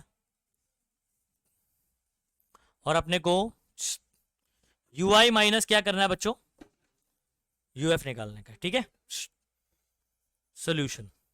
अच्छा, सोल्यूशन 1 बाय 1 करेंगे। हाँ, मतलब आप क्या करो, पहले ये सिचुएशन से UI पता कर लेते हैं। हाफ C1 कितना है बताओ, 6 माइक्रो मतलब 6 इंटू 10 का पावर माइनस 6, V 300 का स्क्वायर 9 इंटू 10⁴ डायरेक्ट कर दिया। ठीक है, 9 3 क्या हो जाएगा 27, 10 का पावर माइनस 6 और प्लस 4 -2, ये आपका जूल आ गया UI। ठीक है, अच्छा यहां पर वहां के लिए मुझे Q पता नहीं है, तो इस सिचुएशन से Q निकाल लेते हैं। Q is equal to CV होता है, C1V। C1 आपका कितना है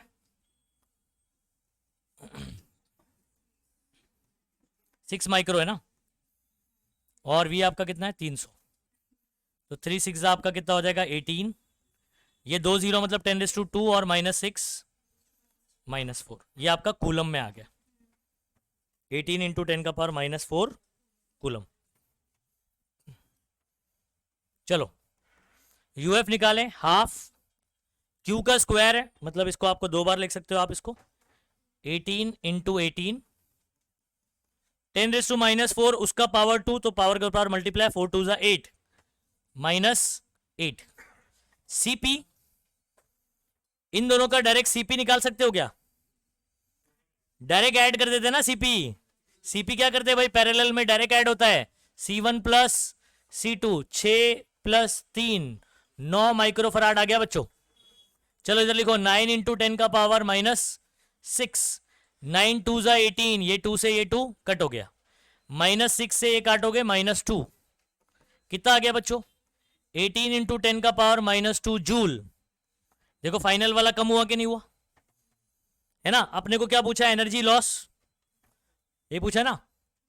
ठीक है, एनर्जी लॉस्ट क्या ज्यादा हुआ, अभी 27 है, क्या देख रहे हो, ये क्यों है। ठीक है, तो एनर्जी लॉस्ट UI माइनस क्या करेंगे बच्चों, तो आपका ये 27 माइनस 18, 10 का पावर कॉमन ले लो, 9 हो जाएगा, खत्म। दिस इज योर आंसर बच्चों, हो गया इजीली सॉल्व। क्वेश्चन समझ आया ये, चलो यहां ध्यान देंगे, ये क्वेश्चन भी आसानी से हो जाएगा, लेकिन उसके लिए कुछ बेसिक लगेगा। सुनो, अगर आपके पास n ड्रॉप्स है, कितने ड्रॉप्स हैं, ऐसे n है, dot dot dot n drops है, अगर इनको मिला दोगे और एक सिंगल ड्रॉप बनाओगे, है ना, एक ये स्मॉलर ड्रॉप्स है n, और इसको मिलाकर कोलीज करके एक सिंगल ड्रॉप बनाते हो, बड़ा ड्रॉप, इन सब का और उस अकेले का क्या सेम होगा, वेरी गुड, क्या सेम रहेगा, वॉल्यूम। अच्छा एरिया की बात करेंगे तो सरफेस एरिया किनका ज्यादा होगा, हाँ अभी जैसे इन छोटे छोटों का सबका सरफेस एरिया कैलकुलेट करूंगा बराबर, तो स्मॉलर वालों का सबका जब मिलाएंगे सरफेस, एक का अकेले का छोटा ही रहेगा भाई, जब मैं छोटे छोटे जितने भी हैं ड्रॉप्स उन सबका एरिया कैलकुलेट करके मिला दूंगा, तो वो अकेले वाले एरिया से बड़ा रहे, लेकिन हाँ सेम क्या रहेगा, वॉल्यूम। अच्छा इस छोटे वाले का वॉल्यूम बोल देता हूं VS, और इसका वॉल्यूम बोल देता हूं ये स्मॉल ये बिग, तो VB बोल देता हूं। ठीक है, ऐसे कितने होंगे n, तब जाके VB के बराबर होगा, तो मैं बोल सकता हूं n into VS, n into Vs किसके बराबर होगा? अच्छा, वॉल्यूम का फॉर्मूला क्या होता है? स्फेरिकल ड्रॉप से 4/3 स्मॉल आर क्यूब, है ना, 4/3 पाई, तो इसका रेडियस स्मॉल आर है और इसका रेडियस क्या है? Capital are. मैंने ऐसे लिख दिया इक्वल करके। 4/3 पाई, 4/3 पाई क्या हो जाएगा? R cube is equal to N R cube हो गया। अच्छा, ये क्यूब इधर आया तो क्यूब रूट हो जाएगा, तो बेसिकली n रेज टू 1/3, ये रिलेशन बनेगा। तो अगर आपको छोटे वाले का रेडियस क्वेश्चन में दिया हुआ है और आपको नीड है बड़े वाले की, तो इस रिलेशन से निकालोगे। बड़े वाले का रेडियस और छोटे वाले के रेडियस में रिलेशन क्या है?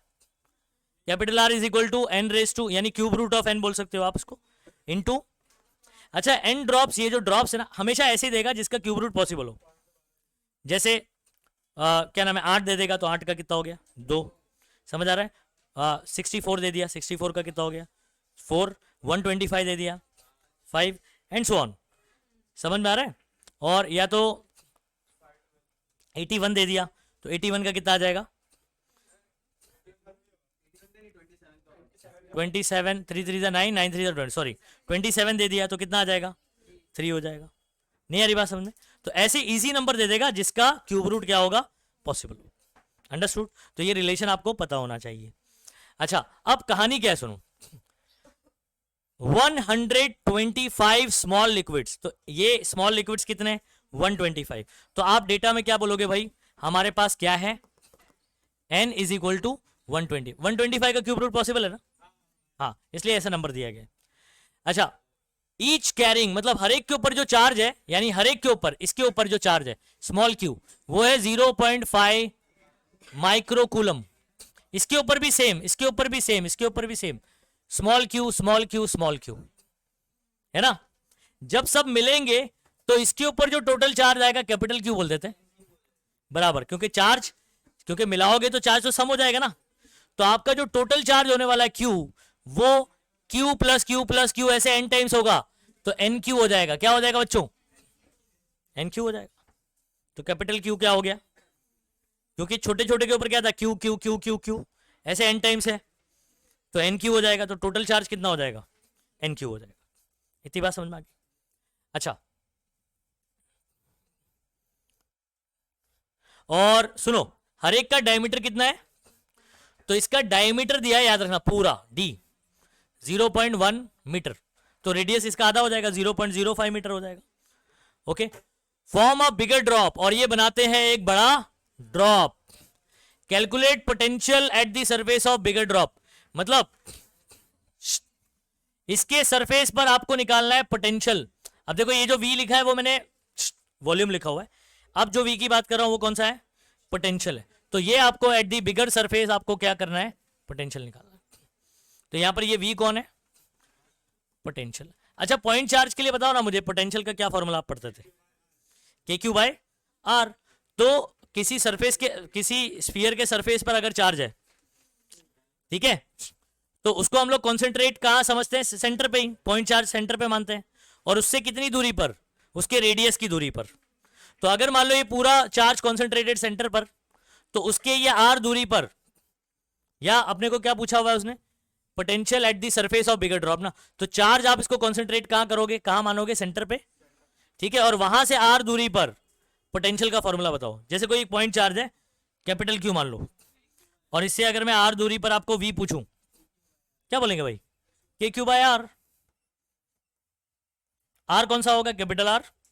क्यू कौन सा होगा? Capital Q. और क्यू इज इक्वल टू आपको पता है एन क्यू है, वैल्यू रख देने का। कैपिटल आर की वैल्यू कैसे मिलेगी? यहां से, ठीक है। आ जाओ उसको सॉल्व करते हैं। तो एन दिया हुआ है, स्मॉल आर, पहले काम करो, डायमीटर कितना बोला? 0.1 मीटर। रेडियस कितना हो जाएगा बच्चों? डायमीटर का आधा, 0.05 मीटर। काटोगे इसको, डिवाइड बाय 2 करोगे तो। इतनी बात समझ आ गई? अच्छा, और मुझे क्या पूछा हुआ है? पोटेंशियल, ठीक है। ये क्या है? पोटेंशियल है, याद रखो, पोटेंशियल। हाँ, स्मॉल क्यू, स्मॉल क्यू लिख दो, 0.5 माइक्रोकूलम। ठीक है, और potential at the surface of bigger drop. Words में इसलिए लिख रहा हूं मैं ताकि आप इसको वॉल्यूम के साथ कंफ्यूज ना हो जाए। हाँ, अच्छा, अब क्या करने वाला हूं, देखो ये सब आपके लिए जरूरी नहीं है, समझना है इसको, ये रिलेशन इंपॉर्टेंट है आपके लिए। एग्जाम में ये नहीं लिखोगे चल जाएगा, आपको ये रिलेशन इंपॉर्टेंट है। ठीक, अब मैं क्या कर रहा हूं, सुनो, डायरेक्ट इसको आंसर करेंगे। मिटाओ ये वाला, ये मिटा दूं,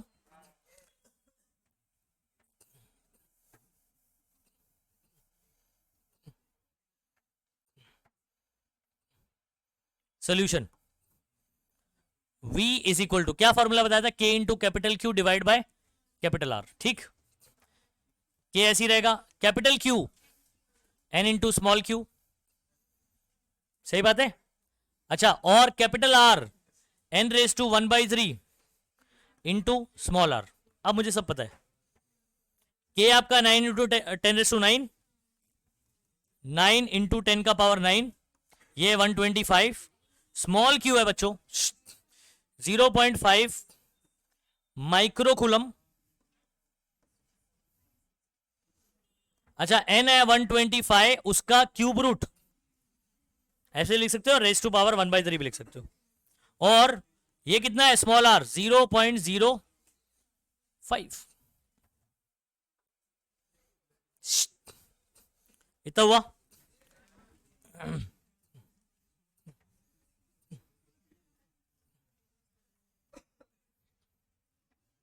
आंसर जरा बताओ, 10 का पावर 9 और ये -6 कितना हो जाएगा,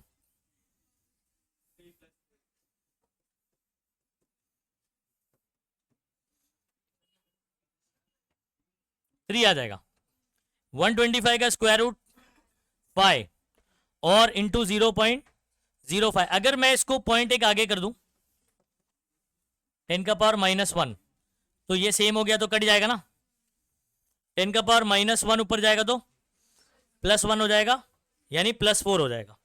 तो ये ऊपर गया और +4 हो गया। 5 से इसको काटता हूं, ठीक है, 5 2 जा 5 5 जा, ठीक है, 25 9 जा 225 होता है, और 10 का पावर हो गया बच्चों 4। ठीक है, अगर मैं इसको 2.25 बना दूंगा, ऐसे भी आंसर सही है आपका, वोल्ट लिख दोगे, क्या लिख दोगे, वोल्ट। अगर पॉइंट को आप क्या करते हो, दो पीछे ले लेते हो, ठीक है, 10, हाँ लिख सकते हैं, 2.25 10⁶ वोल्ट, ये देखो, ठीक है।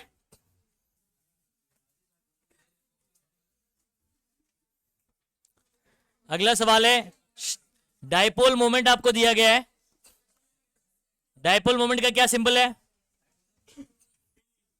P। तो ये आपको क्या दिया है बच्चों, small p। Sample of water है आपके पास, वाटर का कुछ सैंपल है, कंटेन 10⁻21 मॉलिक्यूल। कितने मॉलिक्यूल है भाई, 10 का पावर 21 मॉलिक्यूल, मतलब ये नंबर ऑफ मॉलिक्यूल्स दे दिया आप। Whose dipole moment are all oriented, मतलब सबका डायपोल मोमेंट एक ही डायरेक्शन में, सारों का एक ही डायरेक्शन में। फील्ड ऑफ स्ट्रेंथ, ये आपको क्या दे दिया, न्यूटन पर कूलम में इलेक्ट्रिक फील्ड।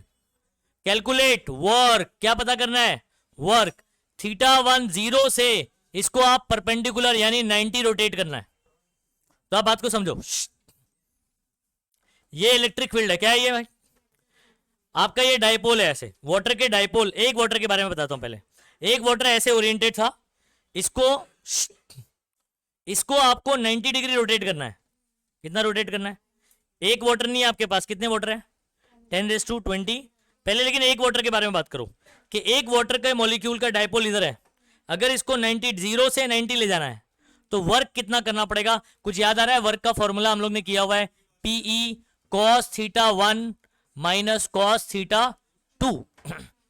तो 0 टू परपेंडिकुलर करना है, 0 से क्या करना है, तो ये 0 हो गया, परपेंडिकुलर करना मतलब 90 हो गया, cos 0 1 माइनस cos 90 0, मतलब ओनली PE बचा।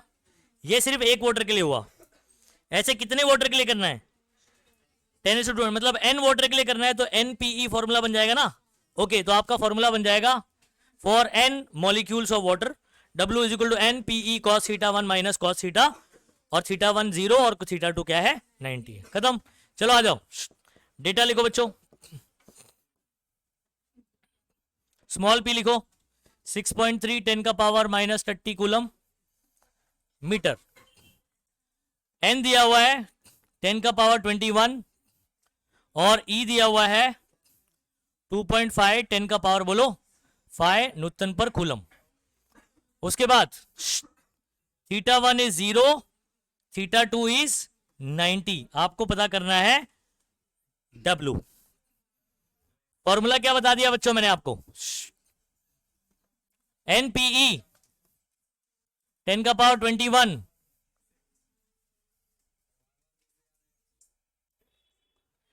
NPE n 10⁻21 हो गया।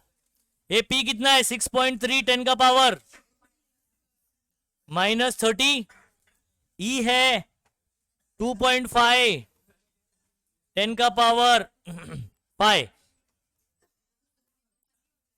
तो हाँ तो पुट तो करना पड़ेगा ना, ये इसकी वैल्यू 1 और इसकी 0 तो 1 ही बचेगा इधर। तो आपको बेसिकली 10 का पावर सॉल्व करना है। ये 21 और 5 कितना हो गया 26, माइनस 30 और प्लस 26 माइनस 4, 10 का पावर बचा माइनस 4, 2.5 और इसको मल्टीप्लाई करना है 25 3 जा 75, ठीक है 25 6 जा 150 और 7 157, राइट से एक राइट से एक राइट से 2, और यहां पर क्या होगा 1 माइनस 0। पॉइंट अगर आप चाहो तो एक पीछे शिफ्ट कर सकते हो। आंसर आपको 1.5 दिया ना, 1.575 10⁻²। बताओ एक पीछे किया तो +1 और -4 -3 वर्क निकाला है।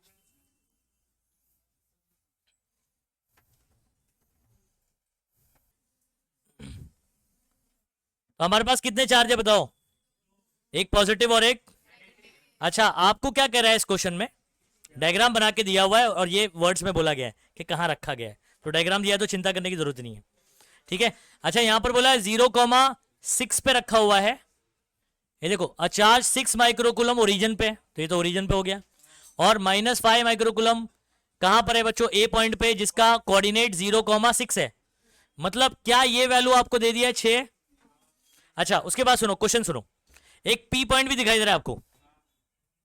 पी पॉइंट कितनी दूरी पर है 8,0, मतलब ये डिस्टेंस क्या 8 हो जाएगा, 8,0 मतलब एक्स कोऑर्डिनेट एक्स 8 हो गया ना, तो ये 8 हो गया। अच्छा calculate potential electric potential at P point whose coordinate are, मतलब इस पी पॉइंट पर आपको वी निकालना है, ठीक है वीपी बोल देता हूं उसको, ये क्वेश्चन मार्क है। अब पोटेंशियल जो है सिर्फ इसकी वजह से थोड़ी होगा, इसकी वजह से भी होगा। अच्छा पोटेंशियल स्केलर है कि वेक्टर है, स्केलर क्वांटिटी है, तो इसकी वजह से और इसकी वजह से जो पोटेंशियल होगा वो यहां पर ऐड हो जाएगा, समझ में आ रहा है। तो ये चार्ज नंबर 1 और ये चार्ज नंबर 2 आप बोल सकते हो इसकी वजह से जो पोटेंशियल होगा होगा V1 और इसकी वजह से जो होगा वो, तो Vp इज इक्वल टू क्या बनेगा V1 प्लस।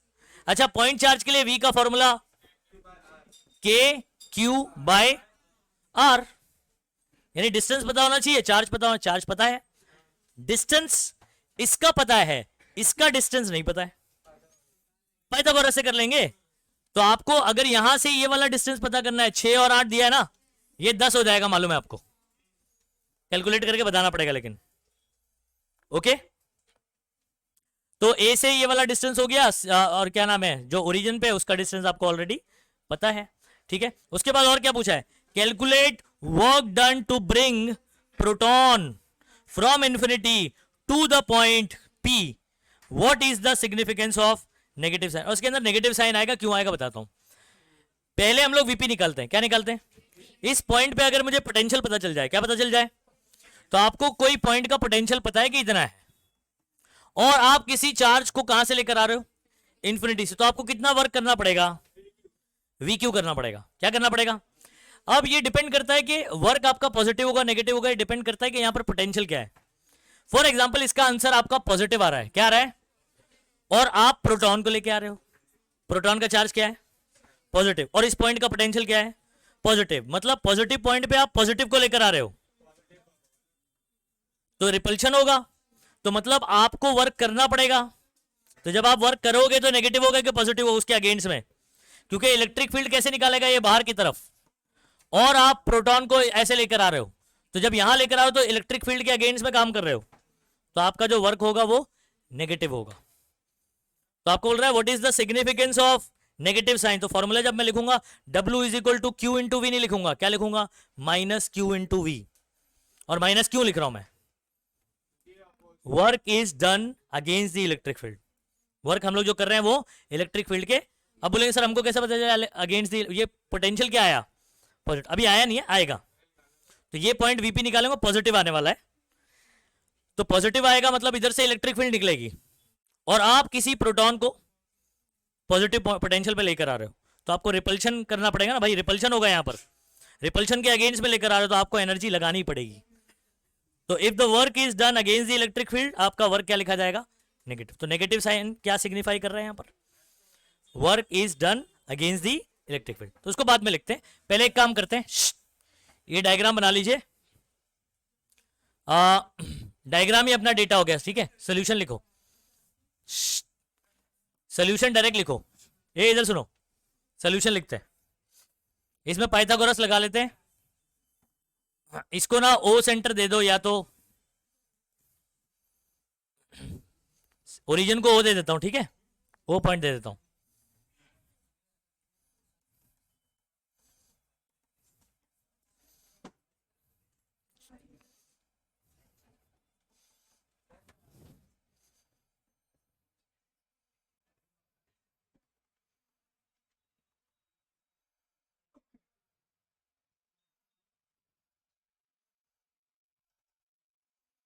चलो ओपी आपका कितना है, 8 6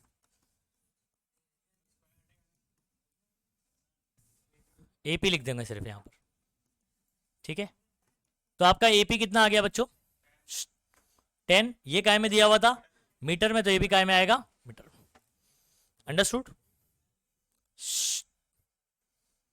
इधर ध्यान देंगे, वीपी पूछा हुआ था, पहला सवाल आपका ए वाला सॉल्व करने जा रहा हूं, क्या ये V1 प्लस V2 होगा क्या, है ना, इसको आप पहले चार्ज इसकी बात कर रहा था, इसको ना आप Q1 मान लो, क्या मान लो, Q1, और इसको क्या मान लो, Q2 मान लो, फॉर्मूला होगा K Q1 बाय R1 बोल दो, K Q2 बाय R2 बोल दो, K कॉमन आ जाएगा, Q1 कितना बताओ जरा,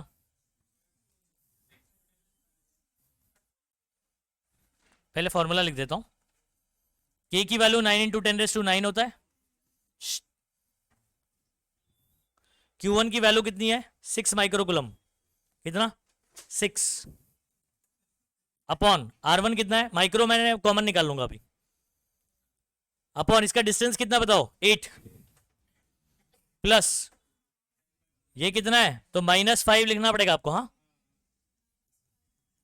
अपॉन R2 कितना है 10, और इधर से कॉमन निकाला मैंने 10 का पावर -6, हाँ, ये बात ध्यान रखना, माइक्रोकुलम था तो माइक्रो का 10 का पावर -6 कॉमन, ठीक है, अच्छा ये प्लस माइनस तो माइनस ही हो जाएगा, ठीक है, आप इसको क्या कर सकते हो, 10⁹ और ये -6 3 हो जाएगा, क्रॉस कर लो उसको, 60 - 40 अपॉन 80 बराबर, देखो मैंने क्या कर दिया, हाँ 9 और ये -6 सॉल्व कर दिया, 3 हो गया, ये क्रॉस कर दिया, बीच में प्लस माइनस माइनस होगा, चलो नेक्स्ट, 60 - 40 20 हो गया, अपॉन 80 कैंसिल हुआ, 2 1 जा 2 4 जा, और इसको 4 से काट देंगे, 9 डिवाइड बाय 4, 4 2 जा 8, 4 2 जा 8, 4 5 जा 2.25, 10 का पावर 3, पोटेंशियल निकाला बच्चों, लिखेंगे वोल्ट, ठीक है, 2.25 10⁻³ वोल्ट, अच्छा ये वाला आंसर ना बच्चों इसके अंदर गलत दिया हुआ है। हाँ ये 5.4 नहीं आएगा, इसका 3.6 आएगा। अच्छा W का फॉर्मूला मैंने क्या बताया, minus Q into minus Q होगा, क्योंकि आपका पोटेंशियल पॉजिटिव आया कि नेगेटिव आया, और पॉजिटिव पोटेंशियल पे किसको लेकर आ रहे हो आप, प्रोटॉन, जो कि पॉजिटिवली चार्ज होता है, इस वजह से आपको वर्क करना पड़ेगा अगेंस्ट द इलेक्ट्रिक फील्ड। तो फॉर्मूला लिखते वक्त ध्यान रखना है, क्यू आपका बताओ, चार्ज ऑन प्रोटॉन 1.6 10⁻⁻19, वी आपका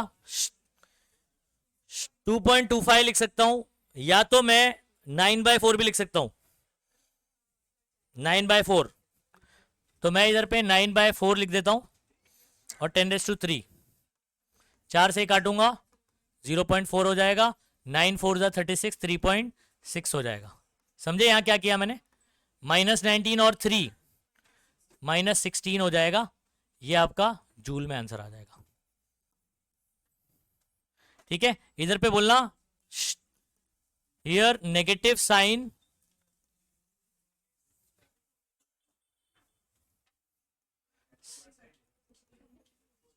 signifies that work is done against the electric field। ठीक है, खत्म। सिग्निफिकेंस भी लिखने बोला है तो ऐसे लिख देंगे, समझा। तो इसका आंसर गलत है, ध्यान रखिएगा। बोलो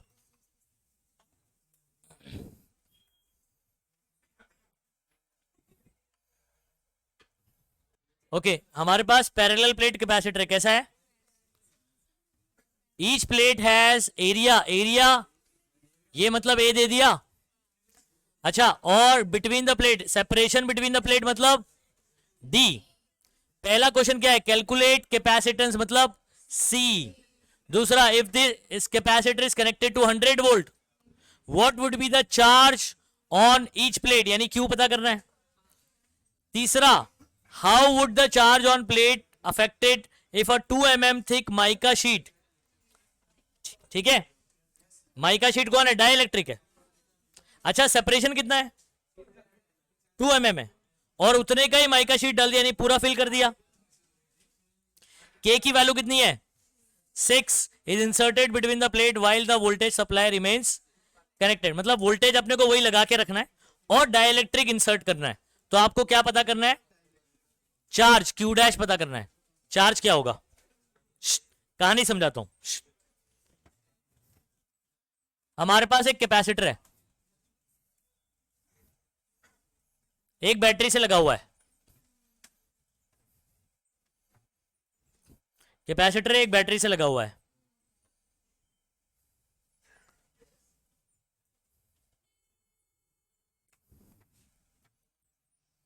एरिया इसका कितना है, ए, और आपको इन दोनों के बीच का डिस्टेंस दिया हुआ है। ठीक है,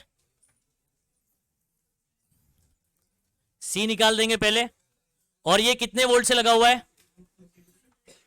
100 वोल्ट से। पहले आप क्या करोगे, क्यू निकाल लोगे, क्या करेंगे, क्यू निकाल लेंगे अपन। ठीक, और फिर इसमें अगर मैं क्या करूं, कोई माइका डाल देता हूं। माइका कौन है, यहां पर एक शीट है जो कि एक डाइलेक्ट्रिक है, ये डाल देता हूं, तो क्यू डैश क्या होगा, बैटरी से, वही बैटरी से आपको लगा के रखना है। बैटरी से आपने लगाते हुए क्या किया, डाइलेक्ट्रिक इंसर्ट किया, तो आपका नया जो चार्ज होगा वो क्या होगा, ये अपने को पता करना है। ठीक, स्टार्ट करें, चलो डेटा लिख दो।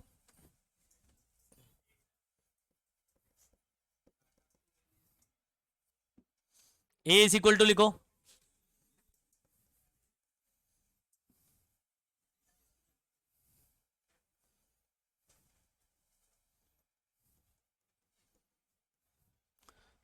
और क्या क्या पता करना है अपने को, पहला सी पता कर लेना है, दूसरा क्यू पता करना है, ठीक है। तीसरा क्यू डैश पता करना है। अगर आप कोई एक डाइलेक्ट्रिक इंसर्ट करते हो, के की वैल्यू कितनी 6, पूरी तरीके से कंप्लीटली फिल कर रहे हो, कैसे पता चल रहा है 2 mm, थिकनेस भी कितना है, मतलब सेपरेशन कितना है 2 mm, और थिकनेस भी कितना है इसका, तो मतलब कंप्लीटली फिल करते रहो। चलो सोल्यूशन, पहले सिचुएशन ये था, ठीक है, 100 वोल्ट से लगा के रखा है, दूसरे में फिर वापस से वही लगा के। पहला सवाल, ये सी का क्या फॉर्मूला होगा विदाउट डाइलेक्ट्रिक, सी नॉट होता है ना, इसको सी नॉट बोल देते हैं, epsilon naught A by D. Epsilon naught 8.85,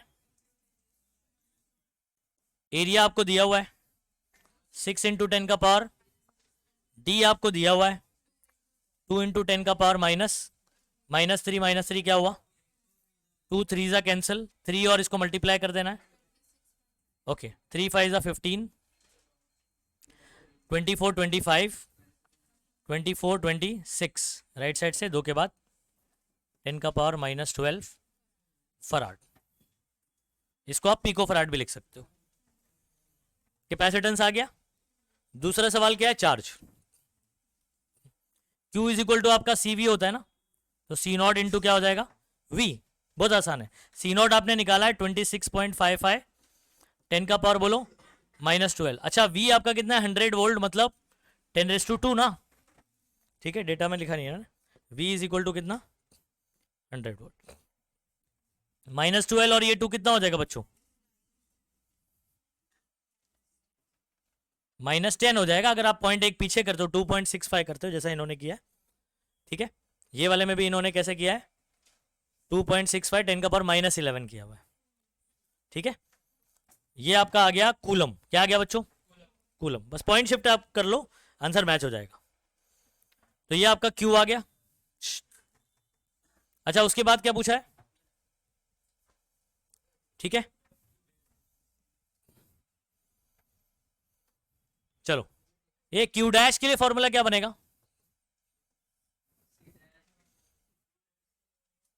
CV बना देते ना, के इंसर्ट करोगे तो के सी नॉट हो जाएगा, तो इसकी जगह पे मैं लिखूंगा के सी नॉट वी। अच्छा सी नॉट वी तो सॉल्व किया हमने, है ना,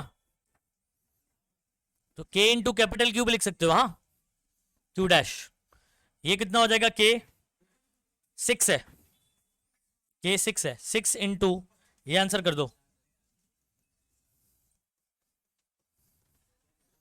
चलो 6 से मल्टीप्लाई करो, 6 5 30, 33, 36, 39, 12 और ये 15, राइट साइड से 2 के बाद,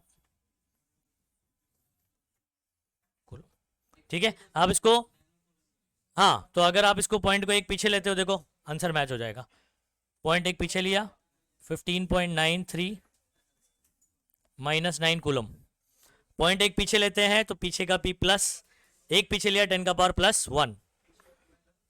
+1 और -10 -9, खत्म।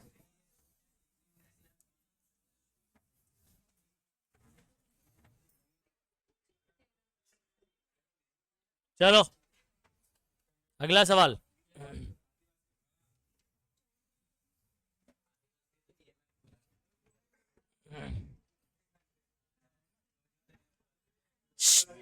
अब ये वाला सवाल देखो, आखिरी सवाल, find the equivalent capacitance between P and Q। तो ये P पॉइंट है और ये आपके पास, इनके बीच में आपको इक्विवेलेंट यानी नेट कैपेसिटेंस निकालना है। अब आपने सीरीज और पैरेलल पढ़ रखा है ना, ये उसी टाइप का क्वेश्चन है, उसको यूटिलाइज करना है यहां पर। और C का फॉर्मूला E/D आपको आना चाहिए, याद है C का फॉर्मूला क्या था E/D, ठीक है। एरिया अगर आधा हो जाएगा तो उसको A की जगह पर A/2 करने का, D अगर आधा हो जाएगा या 1/3 हो जाएगा तो D की जगह D/3 करने का, बाकी और कुछ नहीं। और आपको सीरीज और पैरेलल फाइंड आउट करना है कि कौन सीरीज में और कौन, तो पहले आ जाओ उसको आइडेंटिफाई करना सिखाता हूं आपको। देखो यहां पर ये जो पहला वाला है ना, ये एक प्लेट है, उसके बाद ये नेक्स्ट है, फिर ये नेक्स्ट, ऐसे करके यहां पर ये लास्ट प्लेट हो गई और यहां पर आपका ये पी पॉइंट और ये क्यू पॉइंट दे दिया। तो यहां पर आपको कुछ डाइलेक्ट्रिक डाला हुआ है, K1 बोल दिया, यहां पर डाइलेक्ट्रिक डाला है K2, यहां पर डाइलेक्ट्रिक डाल दिया जिसकी K की वैल्यू K3 है। अच्छा, अगर इसको अलग अलग करके देखो आप, पैरेलल प्लेट कैपेसिटर के लिए 2 प्लेट चाहिए होता है, तो यहां पर ये 2 प्लेट का कॉम्बिनेशन एक कैपेसिटर बना रहा है, यहां पर कैपेसिटर बना रहा है, यहां पर कैपेसिटर। कितने कैपेसिटर दिखाई दे रहे हैं फिर अपने को? इसका एक इक्विवेलेंट अगर मैं बनाऊं तो ये कुछ ऐसे बनता है, ये एक कैपेसिटर, ये दूसरा कैपेसिटर और ये तीसरा। अब बताओ ये कैसा है? सीरीज में। तो ये वाला जो कॉम्बिनेशन देख रहे हो ये कैसा है? Series combination. पहचान लिया? ओके, तो ये इसका कैपेसिटेंस C1 बोलोगे, इसको बोलोगे C2, इसको बोलोगे C3। और सीरीज कॉम्बिनेशन में पता है आपको कि डायरेक्ट ऐड नहीं होता है, फॉर्मूला बनेगा 1/CS is equal to 1/C1 plus 1/C2 plus 1/C3। तो इसमें ऐसा फॉर्मूला लगेगा। अच्छा, दूसरा वाला बताता हूं। दूसरा ये वाला डायग्राम देखो बच्चों,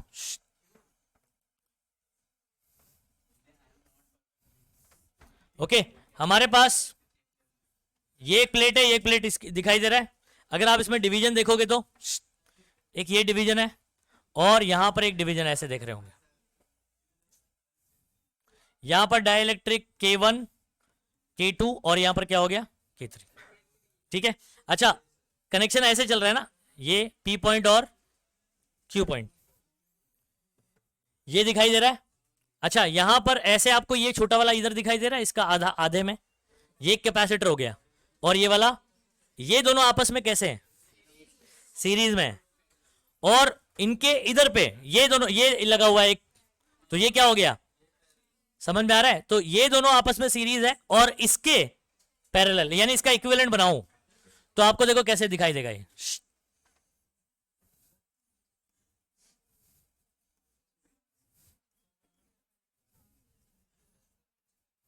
इसका इक्विवेलेंट हो गया। ठीक है, तो इसको हम लोग बोल सकते हैं C1, इसको बोल देंगे C2 और इसको बोल देंगे C2 और C3 आपस में कैसे हैं? सीरीज में। और ये दोनों इसके कैसे हैं? पैरेलल में। तो ये आइडेंटिफाई कर लोगे तभी ये क्वेश्चन अच्छे से कर पाओगे। ठीक है, थोड़ा डिजाइन कम बनाओ, इधर ध्यान दो। हम्म हम्म हम्म हम्म ये समझा? वापस एक बार पूछ रहा हूं आपको। अब ये डायग्राम देके डायरेक्ट बताना है। बताओ, ये तीन कैपेसिटर है कि नहीं? यहां पर तीनों कैसे हैं? सीरीज में। अच्छा, ये वाले कॉम्बिनेशन P और Q के क्रॉस में इधर बात करना, ये दोनों कैसे हैं? और यहां पर भी एक कैपेसिटर है, इसके क्या हो जाएगा? ये पैरेलल हो जाएगा।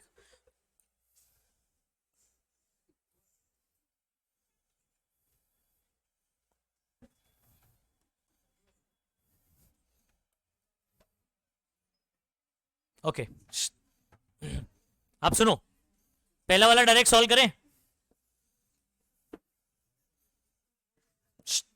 फर्स्ट वाला डायग्राम, ठीक है। आपको पता है ये तीनों कैसे लगे हुए हैं? सीरीज में। तो आप एक काम करना बच्चों, इसका ना इक्विवेलेंट बना लेना।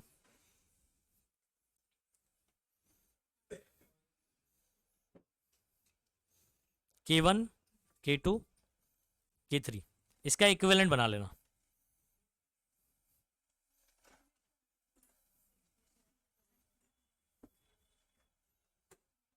C1, C2,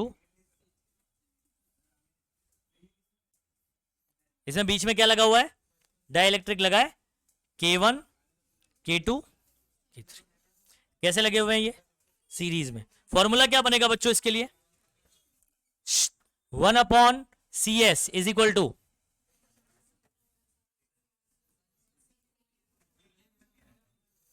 ठीक। अच्छा, डाइलेक्ट्रिक जो कंप्लीटली फील्ड होता है उसके लिए C का फॉर्मूला क्या होता है? E का बाई D होता है, नहीं होता है? अच्छा, मुझे ये पता करना है, ये वाला C1 का फॉर्मूला बनेगा, इंडिविजुअली सबके लिए चेक कीजिए। ये वाले के लिए क्या, तीनों कैपेसिटर के लिए क्या पूरा एरिया काउंट हो रहा है? सबके लिए पूरा एरिया है ना। लेकिन अगर आप डिस्टेंस देखें तो टोटल डिस्टेंस D है, हर एक कैपेसिटर के लिए D/3 D/3 D/3 है। तो जब आप C1 का फॉर्मूला लिखोगे एप्सिलॉन नॉट K1 पहले वाले के लिख रहे हैं, एरिया सबके लिए ए ही है, लेकिन ई का बाय डी जो है वो एक के लिए 1/3 है, यानी डी बाय 3 हो जाएगा। तो ये 3 किधर चला जाएगा, ऊपर, प्लस ऐसे ही K2 ए डी बाय 3, 3 किधर चला जाएगा, ऊपर। समझ पा रहे हो?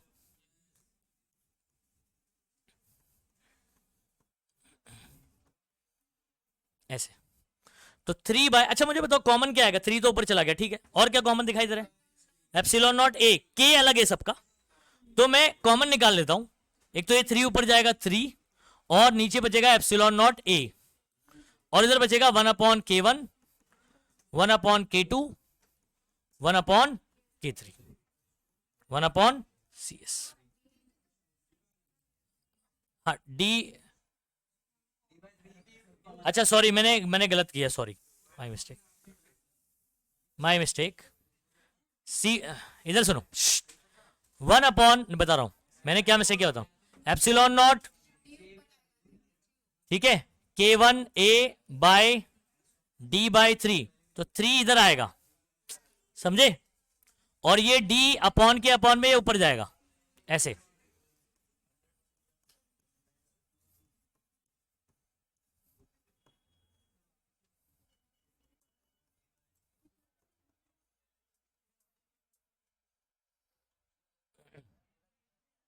ठीक है, और डी ऊपर चला, अब कॉमन क्या आएगा, ये डी ऊपर जाएगा, वो कॉमन आएगा, नीचे ये 3 इधर आ जाएगा, 3 एप्सिलॉन नॉट ए कॉमन आएगा, ब्रैकेट में 1/K1, समझे? अच्छा अब बताओ, K1 आपका 1 है, ये 3 और ये 6, अब इनको सम करने के लिए आपको क्या करना पड़ेगा पता है,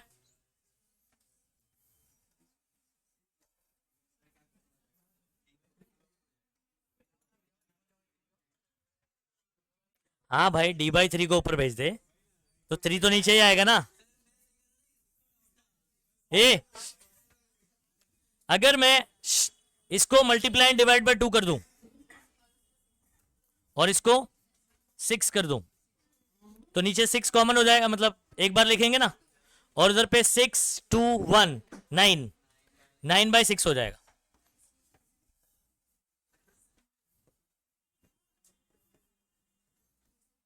ठीक है, जिसको आप ऐसे काट सकते हो, 3 3 जा 3 2 जा, यानी आ जाएगा D/2 एप्सिलॉन नॉट ए, ये आपका आ जाएगा 1/CS, देयरफॉर CS क्या हो जाएगा, 2 epsilon naught A by D, हो गया,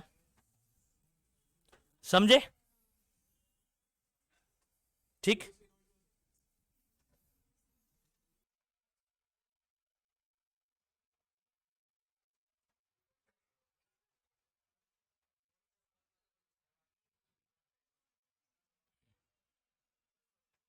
चलो अभी बी वाला,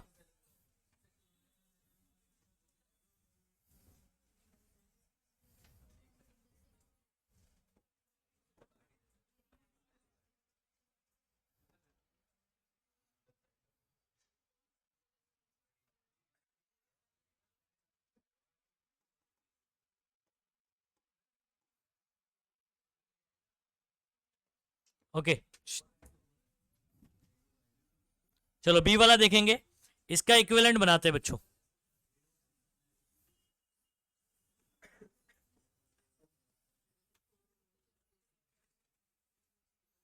अच्छा अभी गौर से देखोगे ना, ए सुनो बच्चों, ये पूरा बीच में से डिवाइड हो रहा है ना, ये पूरा एरिया क्या होगा, ये वाली प्लेट का, ये वाली प्लेट का ए, लेकिन ये आधे के लिए आप कितना एरिया काउंट करोगे, A/2, और ये वाले के लिए भी A/2। अच्छा ये भी पूरा डी जो है वो, ये पूरा डी है, लेकिन यहां ये आधे आधे में डिवाइड हो रहा है, तो ये D/2 हो जाएगा, और ये भी सब डायग्राम में दिया हुआ है आपको। ठीक, ये K1 K2 और ये क्या हो जाएगा, इसका इक्विवेलेंट पहले बनाओ। ये दोनों दो कैपेसिटर कैसे लगे हुए हैं जल्दी से बताओ, सीरीज में, और उसके साथ में ये वाला कैसा है, ये वाला पैरेलल में, ठीक है। ये इक्विवेलेंट हो गया। इसको C1 बोलो, इसको C2 बोलो, इसको C3, क्योंकि इन्होंने K1 K2 K3 बोला है, तो C1 C2 C3 ले लेने का। अच्छा पहले इसको सॉल्व करेंगे, ये आपस में कैसे है सीरीज में, तो मैं पहले CS सॉल्व करूंगा। CS is equal to C2 into C3 upon C1 plus sorry C2 plus C3, ठीक है। अच्छा C2 के लिए फॉर्मूला बताओ क्या बनेगा, इसका K2 है, एरिया आधा हो गया है और डिस्टेंस भी क्या हो गया है, आधा हो गया है। तो C2 के लिए फॉर्मूला लिखेंगे epsilon naught K2 A by 2 divide by D by 2 into epsilon naught K3 A by 2 divide by, समझे। अच्छा यहां पर C2 आपका क्या है, यही, अगर आप देखो तो 2 कैंसिल हो रहा है, दिख रहा है,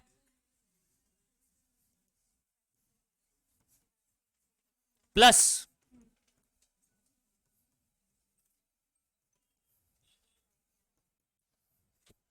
अच्छा यहां पर देखो 2 कैंसिल हुआ, ये भी कैंसिल हुआ, ऊपर नीचे कैंसिल हो रहा है, ठीक। नीचे बताओ कॉमन क्या है, epsilon naught A by D common है,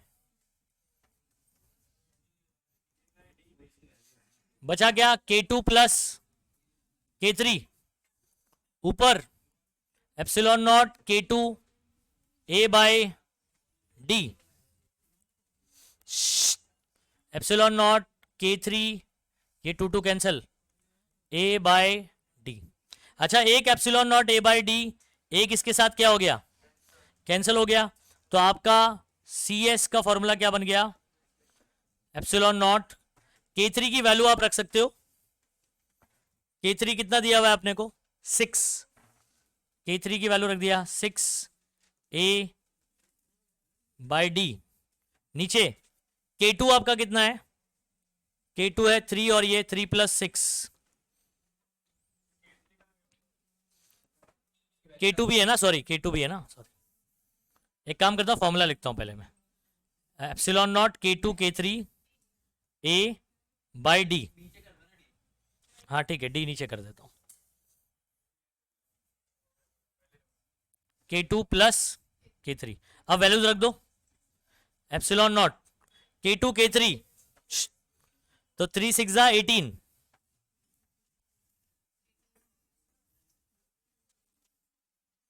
और ये 9 9 2 सा, तो बेसिकली कितना आ गया ये 2 epsilon naught A by T, CS आ गया। अब ये फाइनल आंसर नहीं हुआ, अभी तो सिर्फ 2 का सॉल्व करके हुआ है।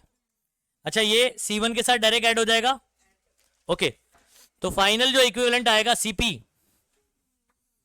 पैरेलल वो हो जाएगा C1 plus what CS। C1 1 के लिए बता सकते हो फॉर्मूला क्या बनेगा, एरिया कितना लिया जाएगा A बाई 2 और डिस्टेंस पूरा D, तो C1 के लिए लगेगा एप्सिलॉन नॉट K1, ठीक है, A by 2 divide by D, ठीक, और CS आपका है 2 epsilon naught A by D। यहां पर आप K1 की वैल्यू पुट कर लो, K1 कितना है 4, हाँ ये कटेगा, सेम ही आ जाएगा ना, तो ये भी 2 epsilon naught A by D और 2 यानी कितना हो जाएगा 4 epsilon naught A by D, ये आपका बन गया CP, खत्म।